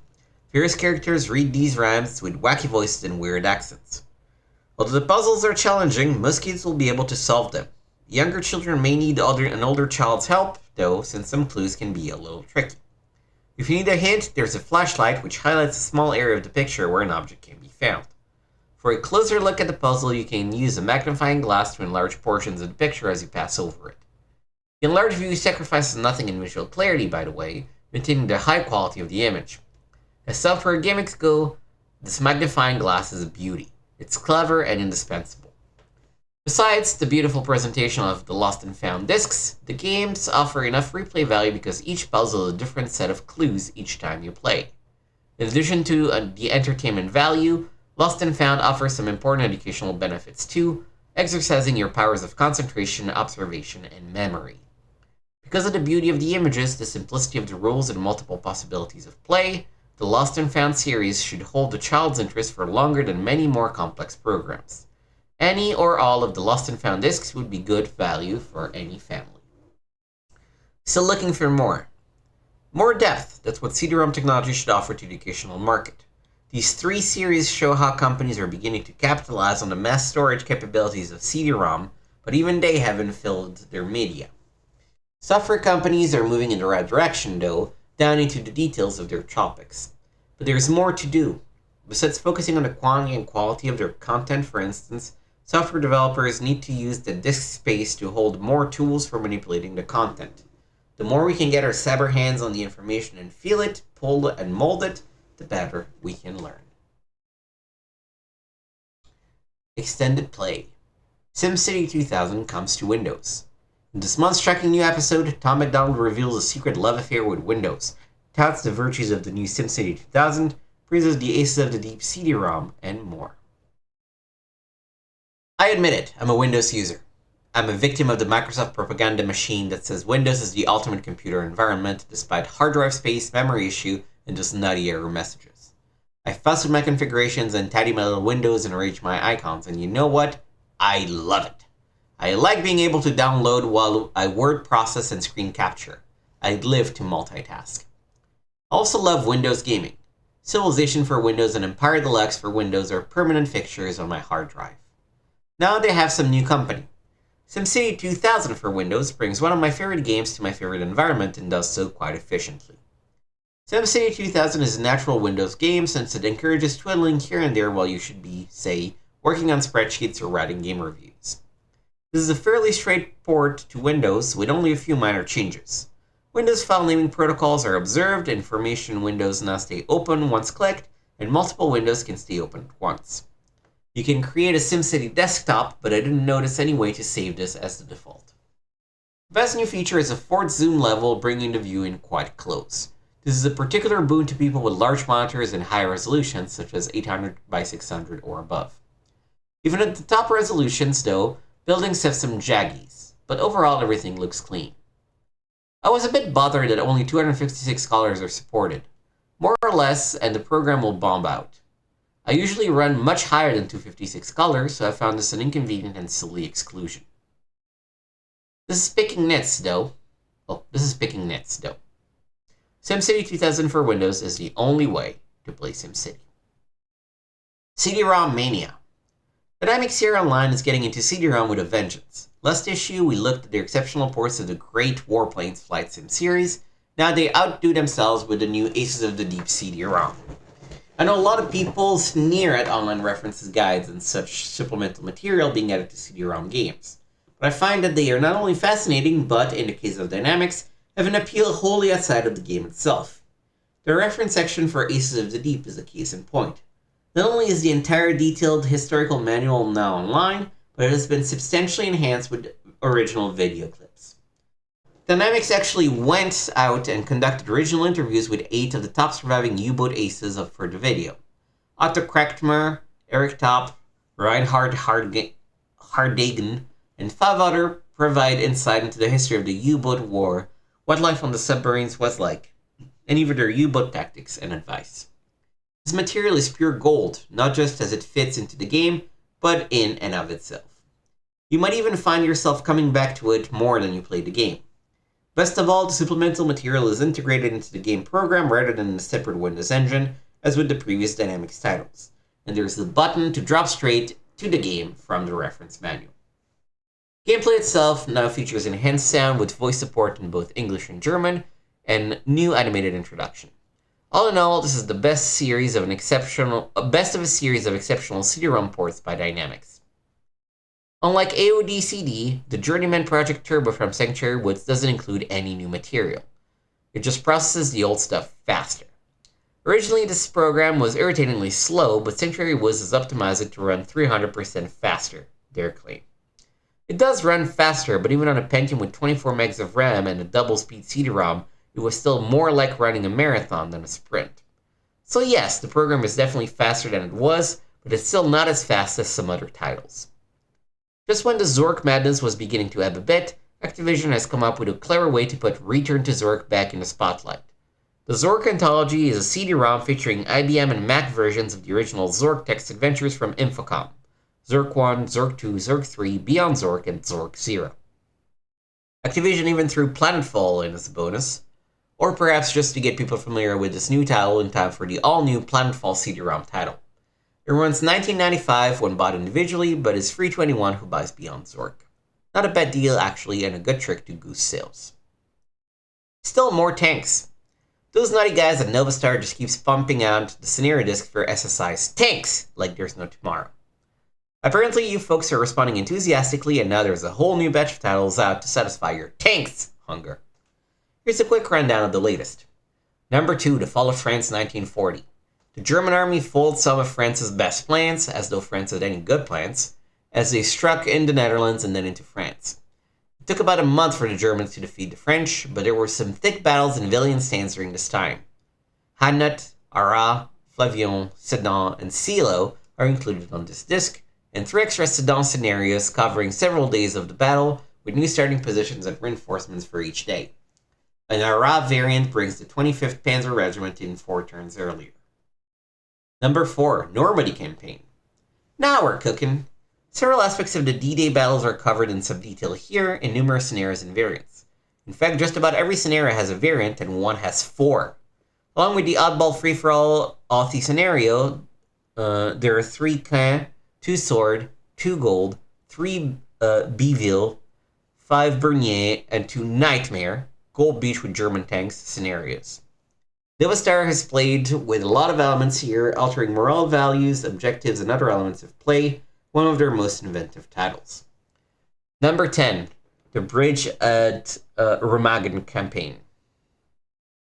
Whew! This is a very detailed shot of the tactical chestnut spanning the Rhine River, the bridge at Remagen, and the Allied Axis struggle for the bridge in March of 1945. There are 6 Remagen variants, 5 assault scenarios, and an attack on the town of Singling, France. The usual what-ifs are thoroughly explored. Number 12, Israel. You don't see many computer games covering the Arab-Israeli conflicts of the 60s and 70s, but Disc 12 covers the Yom Kippur War, with numerous and intriguing tank scenarios featuring the Pirkan, Tazda, Ferdan, Romani, and Guneifa battles. with alternates, of course, and a set of 5 armored battles involving the struggle and supply paths on the roads. An interesting set for me since I know very little about this era of military history. Altogether, this is a very detailed, carefully created, and thoroughly documented set of games from Novastar. Get in touch with them at 3505 Midas Avenue, Rockland, California. Bug patches. Contact game publishers for patch availability or watch them for them on the CD in PC Gamer CD-ROM edition. SimCity 2000 for DOS 1.1 updater, and Star Trail Blade of Destiny Kid Faces test patch. Lupine Online. Sherwin News and the online scene. He did it again, leaving the net just long enough to send us his column and bark out something about a new Alien Doom patch. Then as quickly as it come, he was gone. Hi all, if my email on America Online is any indication, a whole lot of you are just dying to play the Alien Doom patch I mentioned a couple of months back, but you couldn't find a CD-ROM edition of PCG, it's selling out all over the place, don't have a CD-ROM drive, or we're having trouble finding the FTP site on the internet. Of course, the fact that I didn't give you the file name didn't help either. Hopefully we can get it all straightened out this month. First of all, the FTP site, infant2.sphs.indiana.edu, has been abandoned and its files moved to ftp.orc.edu until a more permanent site can be established. The magic file names are aliens_a.zip and aliens_b.zip, and they're located at ftp.orc.edu:/pub/doom/theme/aliens. 2 other internet sites you can trust are warchive.wstl.edu and ftp.uwp.edu. Wow, so colleges were really running the FTP servers at the time, huh? And if you still can't find it, I've got some good news. The Aliens patch crew is hard at work on Aliens Doom, not the name change, version 2.0, and it should be out by the time you read this at the ftp.orc.edu site. According to Mark Gordon, who's heading up the project, if you like Alien Doom, then version 2.0 would really blow you away. A few highlights. Cacodemons have been replaced by dropships, while the spider demons have been mutated into APCs. Neither will attack you, but you can still blow them up. The facehugger will be walking instead of flying, and all weapons except the pistol and shotgun have been improved and replaced. Mark also promises a number of other additions and enhancements that will blow the pants of the old version. Another Aliens-inspired Doom patch, called the Alien Soul Conversion episode by Justin Fisher and Richard Love, contains 11 levels, new graphics, sound, weapons, monsters, and a few new rules as well. Moving through locations from the movie, you'll be searching for colonists, selling off the med labs and operations, going into the atmosphere processor to search for Newt, and battling the Queen in a power loader. I found it on AOL in the Doom software library, listed as alien-tc.zip. Okay, on to new business. F-18 No-Fly Zone. Now here's something pretty unusual, a shoot-'em-up arcade game for Windows that doesn't move like a slug on Seconal. In DOE Entertainment's F-18 No-Fly Zone version 2.05, you find yourself in the middle of a huge democracy-defying aerial assault as enemy aircraft race head-on toward you in the amber glow of a Middle East sunset.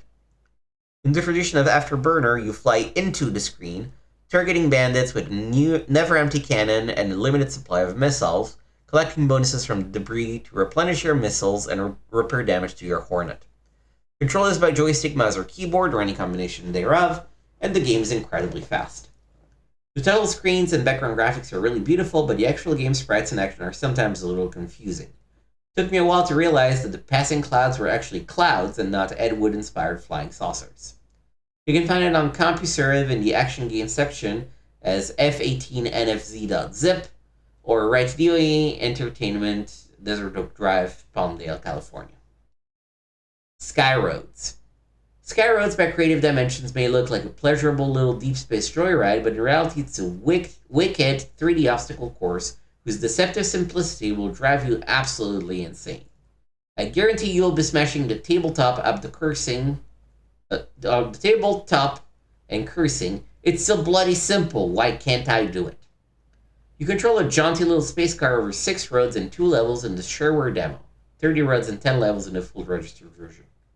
Accelerate, decelerate, steer left and right, and jump as gaps, obstacles, and tunnels appear on the color-coded section of the spaceways, all to the accompaniment of some charming, hypnotic music.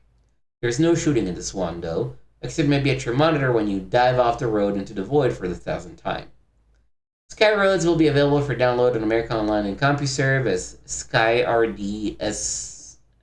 SkyRDS3D.zip. The version posted this time, Skyroad.zip at AOL and Sky.zip CompuServe, are actually European, the only real difference being that the sales screen at the end directs you to Blue Moon Software in Estonia, of all places. If you want to go straight to the source, just contact Creative Dimensions at P.O. Box, Castro Valley, California, blah blah blah. More next time. Kind of cool to sort of mention like the more interesting shareware or like mods that he finds. Free game. Ooh, very good games. Tim's Tech Shop. Caching it in. There are lots of different types of... Are CD-ROMs the way of the future? You bet. But are not the fastest or most efficient storage media around. You can speed things up by caching, though, as Tim explains. There are lots of different types of memory in a PC. Some memory is fast, but scarce and expensive, like the 8 kilobytes of cache RAM built into every 486 CPU chip. And some of it is cheap and plentiful, but slow, like the several hundred megabytes of space on hard disk and CD-ROMs. The different levels of memory form a kind of pyramid, from quick and pricey to cheap and slow below. So the memory hierarchy would go internal cache RAM on the CPU chip, external cache RAM on the PC's motherboard, about 256K, 4 to 16 megs of actual system RAM, several hundred megabytes of space in the hard disk, and a CD-ROM drive that can hold as much as 650 megs of data. Memory cache is a trick that makes memory at a lower level seem faster by using a small amount of memory at a higher level. Caches work because of a phenomenon known as locality of reference.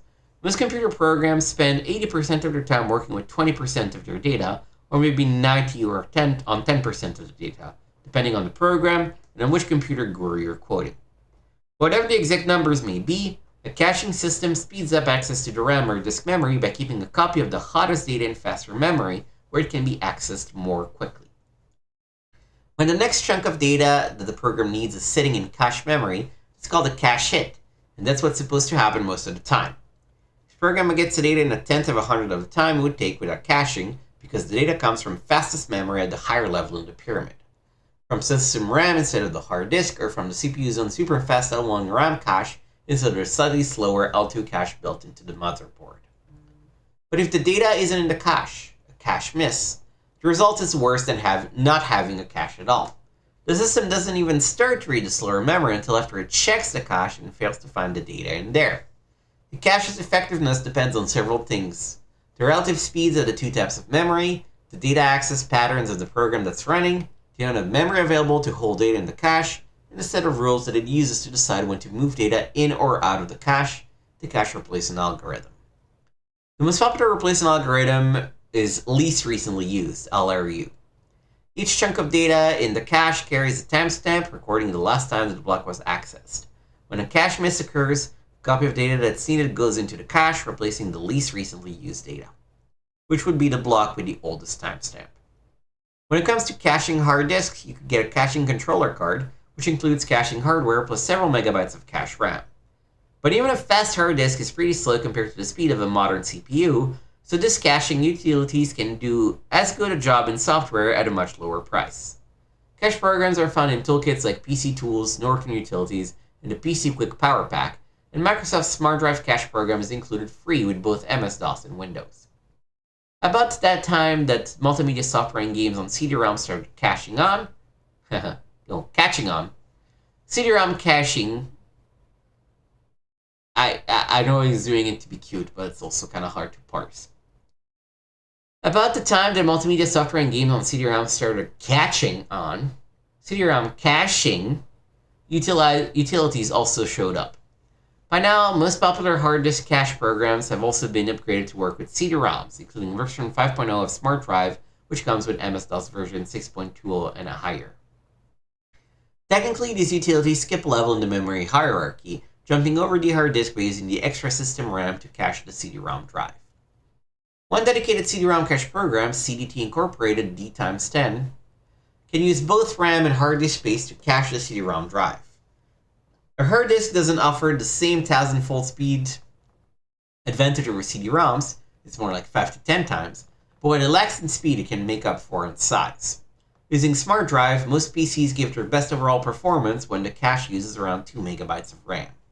If you can spare the space, you can dedicate 20 megabyte on a hard disk for D-Time10's CD-ROM cache. D-Time10 also take advantage of a special feature of CD-ROM game software to improve on the basic LRU algorithm. By identifying the disk in the CD-ROM drive, it can usually tell which game is running. D-Time10 keeps a time log for each CD-ROM game, tracking the disk data access history, since it knows how often each block of data gets accessed and how big a delay that access causes. D-Time10 can optimize its caching decisions for that particular game. There are only a couple of ways to improve the performance of hardware RAM cache. You might be able to put more cache memory chips on your PC's motherboard, particularly if it has less than 256 kilobyte of cache RAM installed. And it never hurts to check the BIOS setup screens to make sure that the cache is enabled. Software caches are generally more tweak-friendly. Besides trying different cache utilities, you can add system RAM and allocate some of the extra to the cache, or move to a larger hard disk if you're using D-Time10 to cache CD-ROMs. Many CD-ROM games also have an installation option that copies more of the game onto the hard disk, where it runs faster. It isn't automatic like a true cache, but it is one more way to get the most performance out of your PC. Desktop General, the best and worst of 1994. Never want to withhold his true feelings, Bill looks back on the war games of 1994 and names his favorites, as well as a few that couldn't quite pass muster. On the whole, 1994 has been a very good year for war games, remarkably so for a genre that was considered marginal, if not moribund, as recently as 1992. One of the most important trends I've noticed has been a realization that war games don't have to be hermetically complex, rule-heavy, and jargon-laden in order to satisfy reasonable standards of historical accuracy.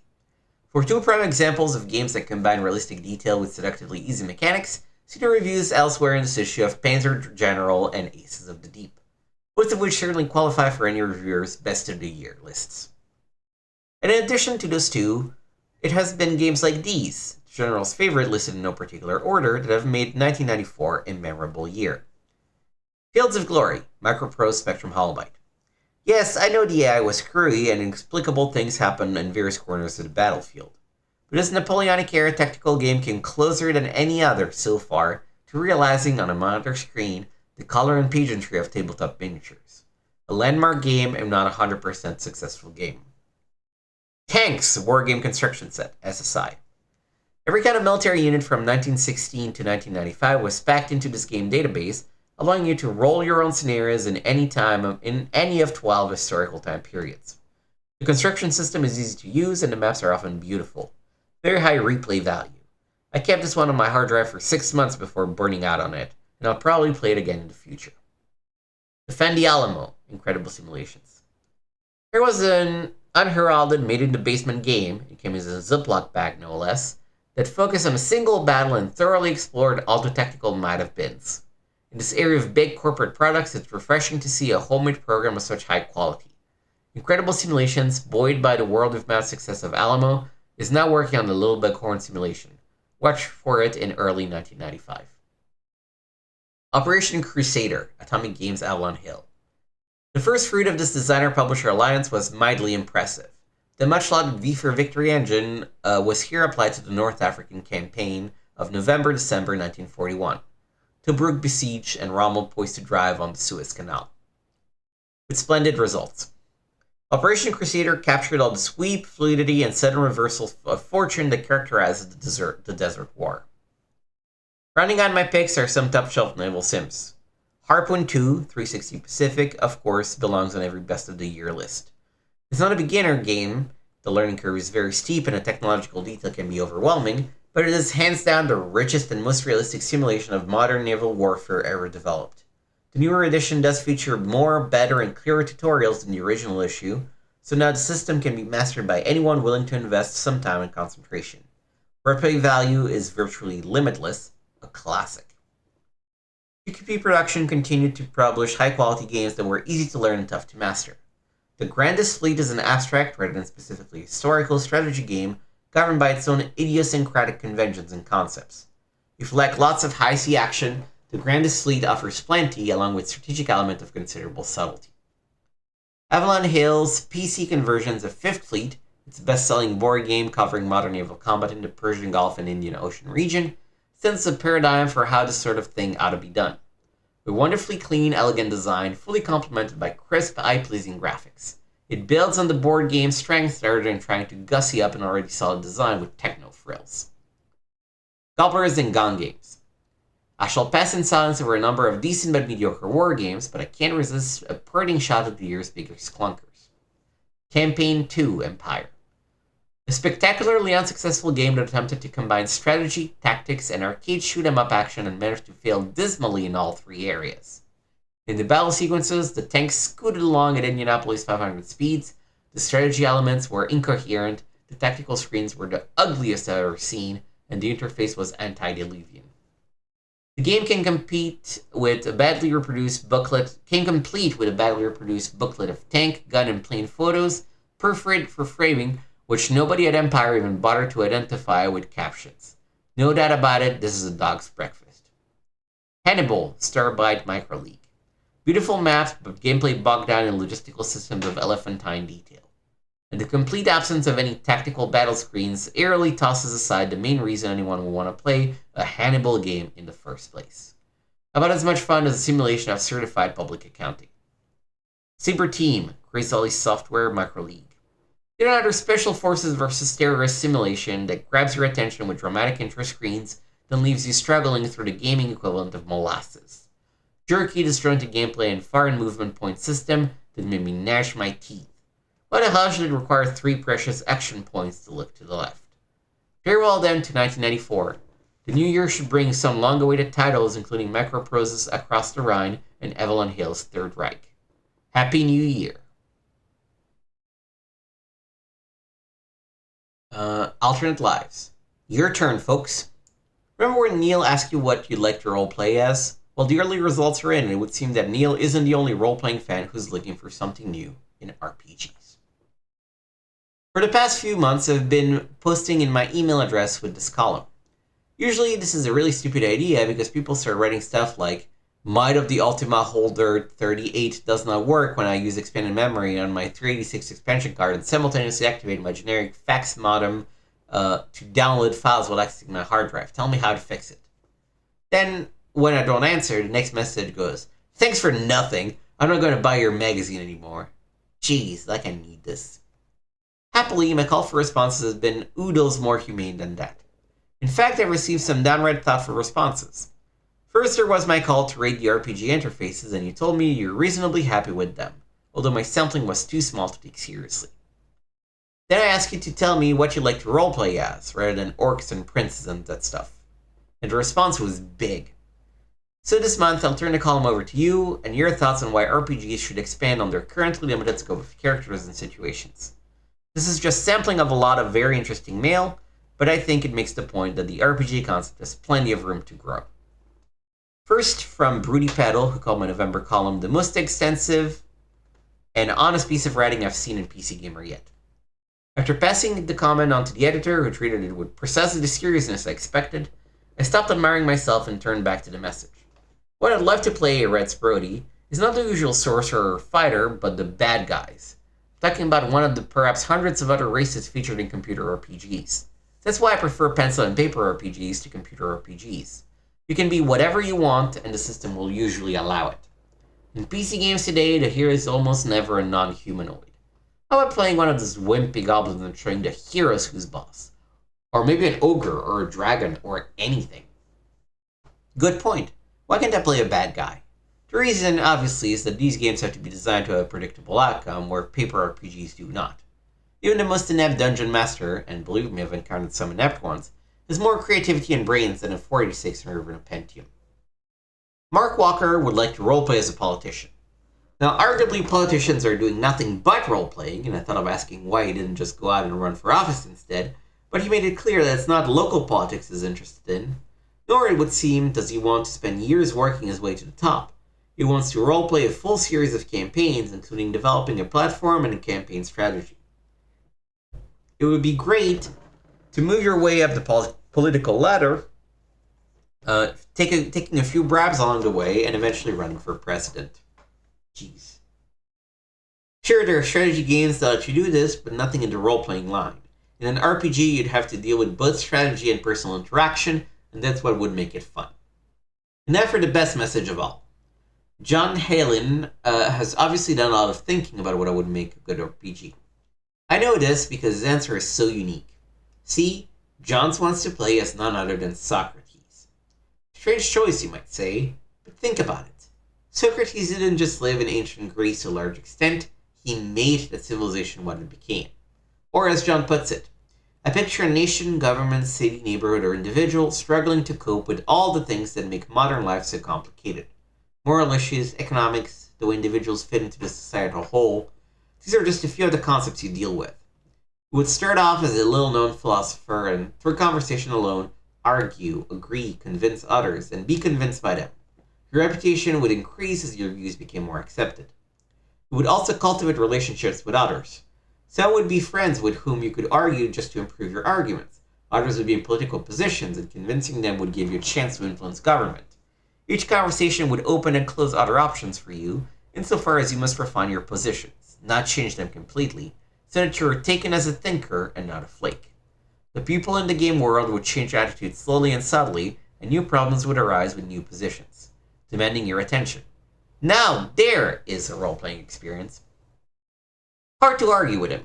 As a big fan of things ancient and Greek, I do almost everything to have a game that lets me play the great philosopher, letting me experience Greece as he would have, shooting society, culture, the entire world with my words. A stunning idea, and one I doubt will ever come to market. A shame, isn't it? So many of these ideas won't see the light of day simply because RPGs have become so rigidly programmed. I'll leave the ending of this column to Justin Davis, who offers an excellent summary of exactly what must be done. Computer RPGs, he says, are currently dominated by a puzzle-sensitive approach. This monotony will only be purged when these games shift to a player-sensitive approach, because once it is accomplished, who we play as will matter little. Each of us will be bringing ourselves to the experience, and each experience will be unique. Very serious topic across of a Space Sirens, the ultimate cyber sex simulator.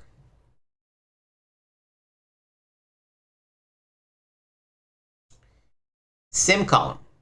Lee's year-end wish list. Now that 1994 gaming season is over, Lee looks back on the past with an eye to the future.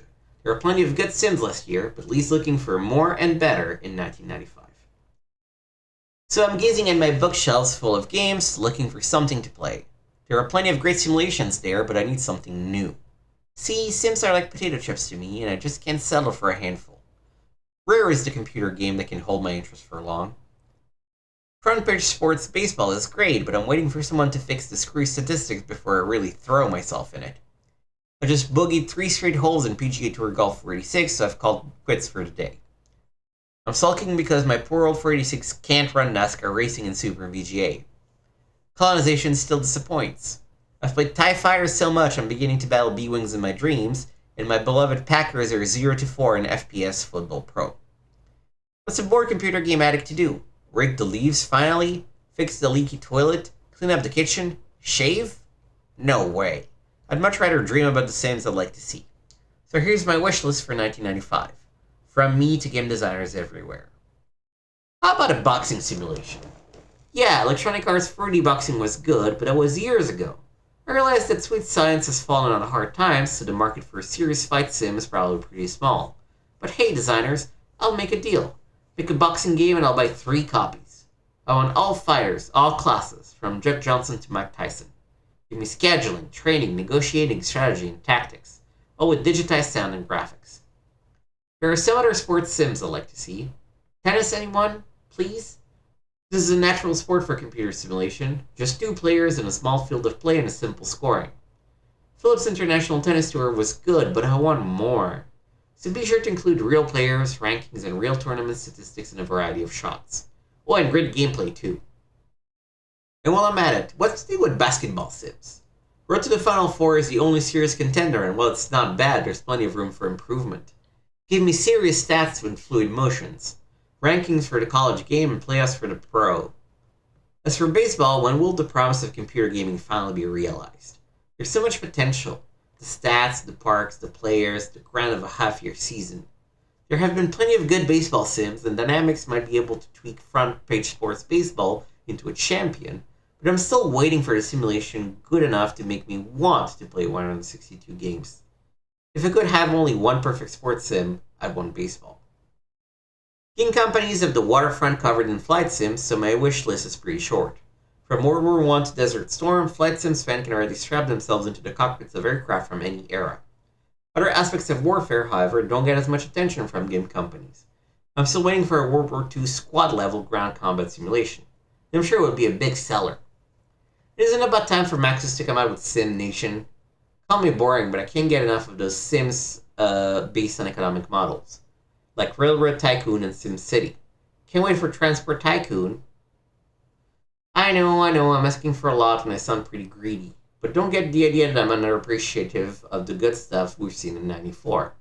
In fact, I'd say last year's crop of simulations was the best ever in the short history of computer gaming.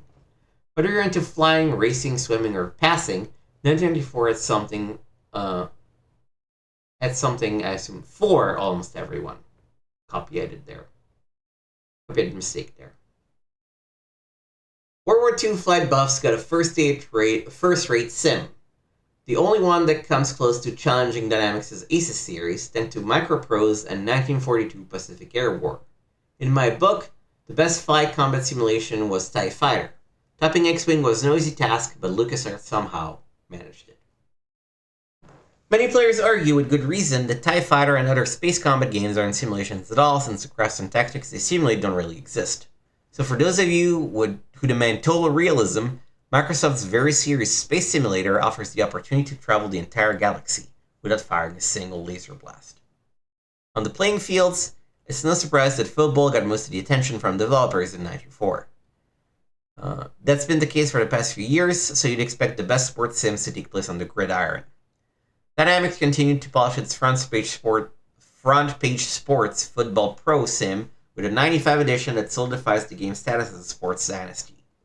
Microprose's Ultimate Football mounted a strong challenge, though. It was a banner year for racing sims thanks to Papyrus, which got us 94 after a roaring start with NASCAR Racing, then topped that groundbreaking sim with NASCAR Racing in the fall.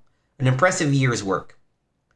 Still, I need some new sims. Fortunately, as good as 94 has been, it looks like 1995 holds at least as much promise as for us sim freaks.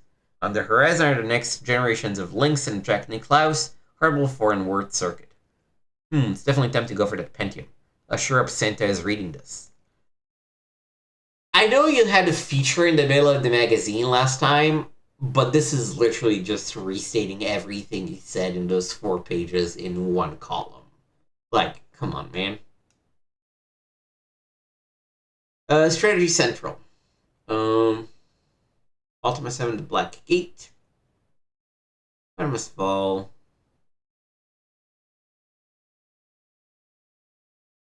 Chapter passwords for Betrayal at Crondor.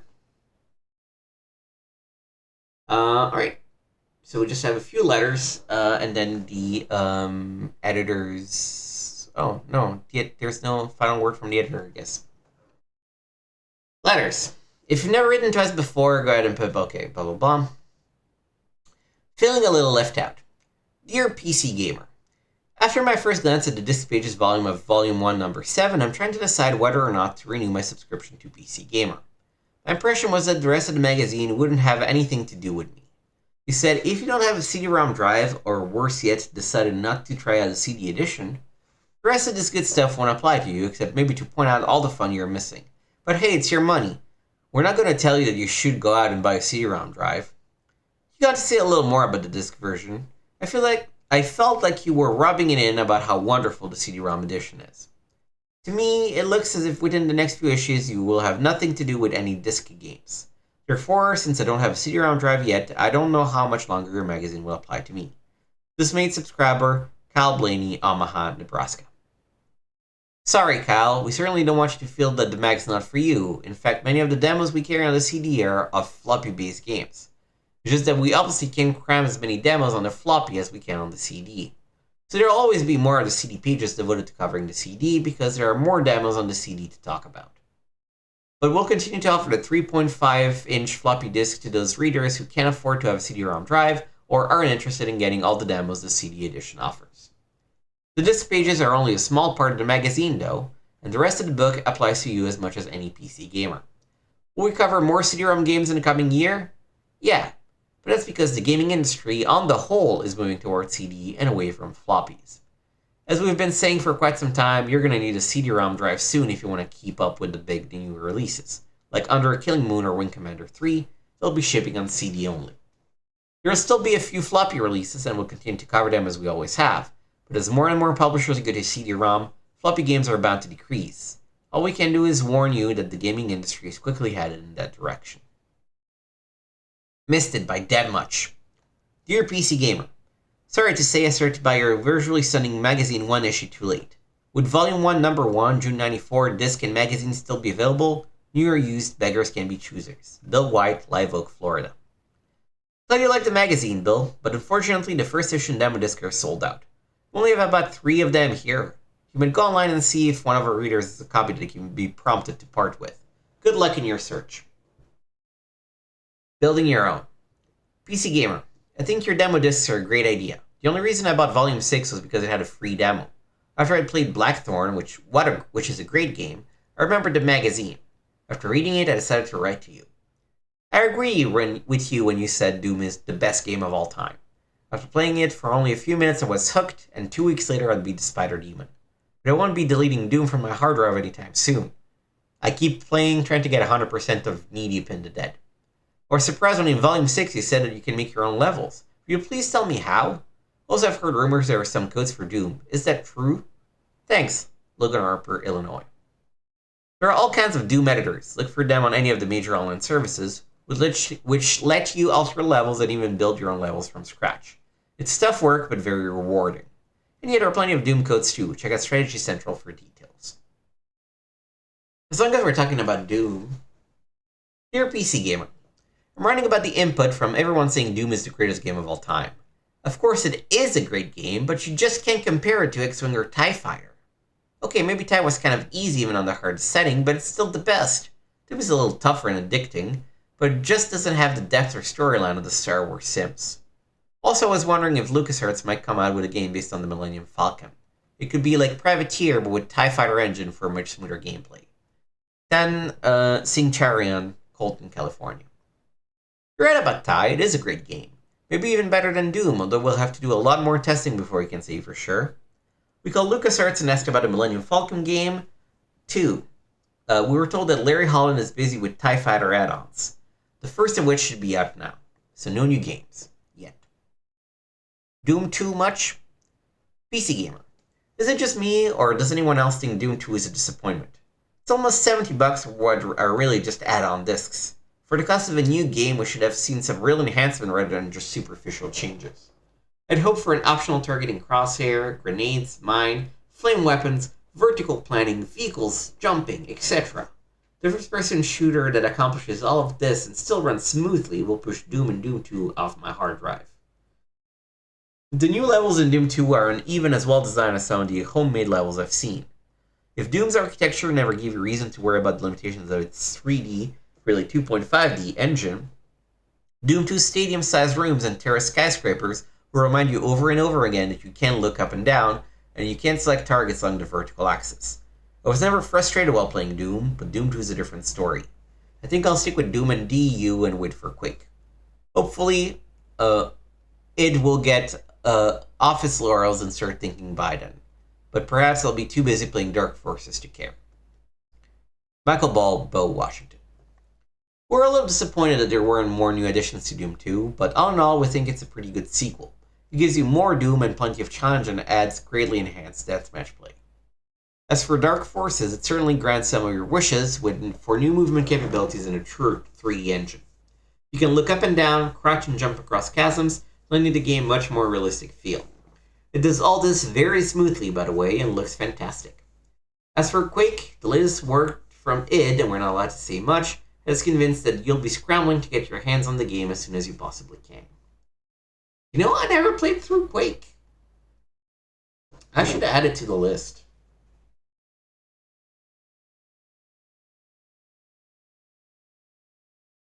Definitely on the classical studies side of things. Wake. Memory Nightmares. Dear PC Gamer, I just got done reading your first issue of PC Gamer the CD-ROM edition, Volume 2, Number 1. It was your best issue to date and I loved it on the CD, but it did raise one annoying problem for me.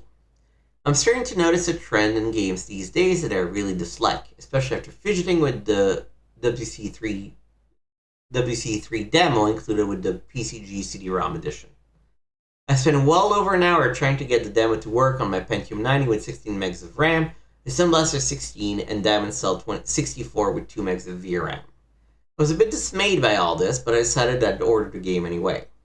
The way I see it, there are too many games out there that require different configurations. Until now, I only needed two. One for CD-ROM with extended memory, and the other for games that require expanded memory. Trying out the VC3 demo, though, I realized that I didn't like my regular configuration, extended memory using the NOEMS call with EMM386. So I removed the no EMS and made it RAM, but then the demo complained that I didn't have enough high memory. I finally built a third system configuration, and even then the demo locked up too often. So I finally gave up and copied it on my hard drive and then ran it fine. I hope the actual game will not be this picky. All in all, I love the demo, and just as I said, I ordered the game direct. It's just that I'm getting sick of games that either use expanded memory or don't run in protected mode. Not that expanded memory alone takes me off, but it gets a bit trickier when a program requires expanded as well as a lot of conventional memory. If a program requires a lot of conventional memory, then use extended memory. Or better yet, run the game in protected mode like Doom. In terms of memory requirements, Doom is the most versatile game I've ever seen. If companies can keep up with other technologies, like all the new Sun NVIDIA cards, why can't they come up with a memory standard? Thanks for listening, Jason Box via email. Geez, you're not the only one wishing for a little memory standardization. We get calls every day from new gamers who are pulling their hair out over this new memory mumbo-jumbo. It's partly why we ran our DOS for Gamers feature in last month's issue. But in truth, your suggestion is really the best one. Programmers have got to get it together and agree on some standard for memory usage, or potential customers who are new to gaming will just give up. We're hoping the new Windows 95 will help, though. Unlike past incarnations of Windows, 95 is actually an operating system unto itself. So it'll be able to run most games with just a click of a button and handle memory management in the background. For more, check out this month's Eyewitness section. Yeah, getting deeper into this, DOS gaming, the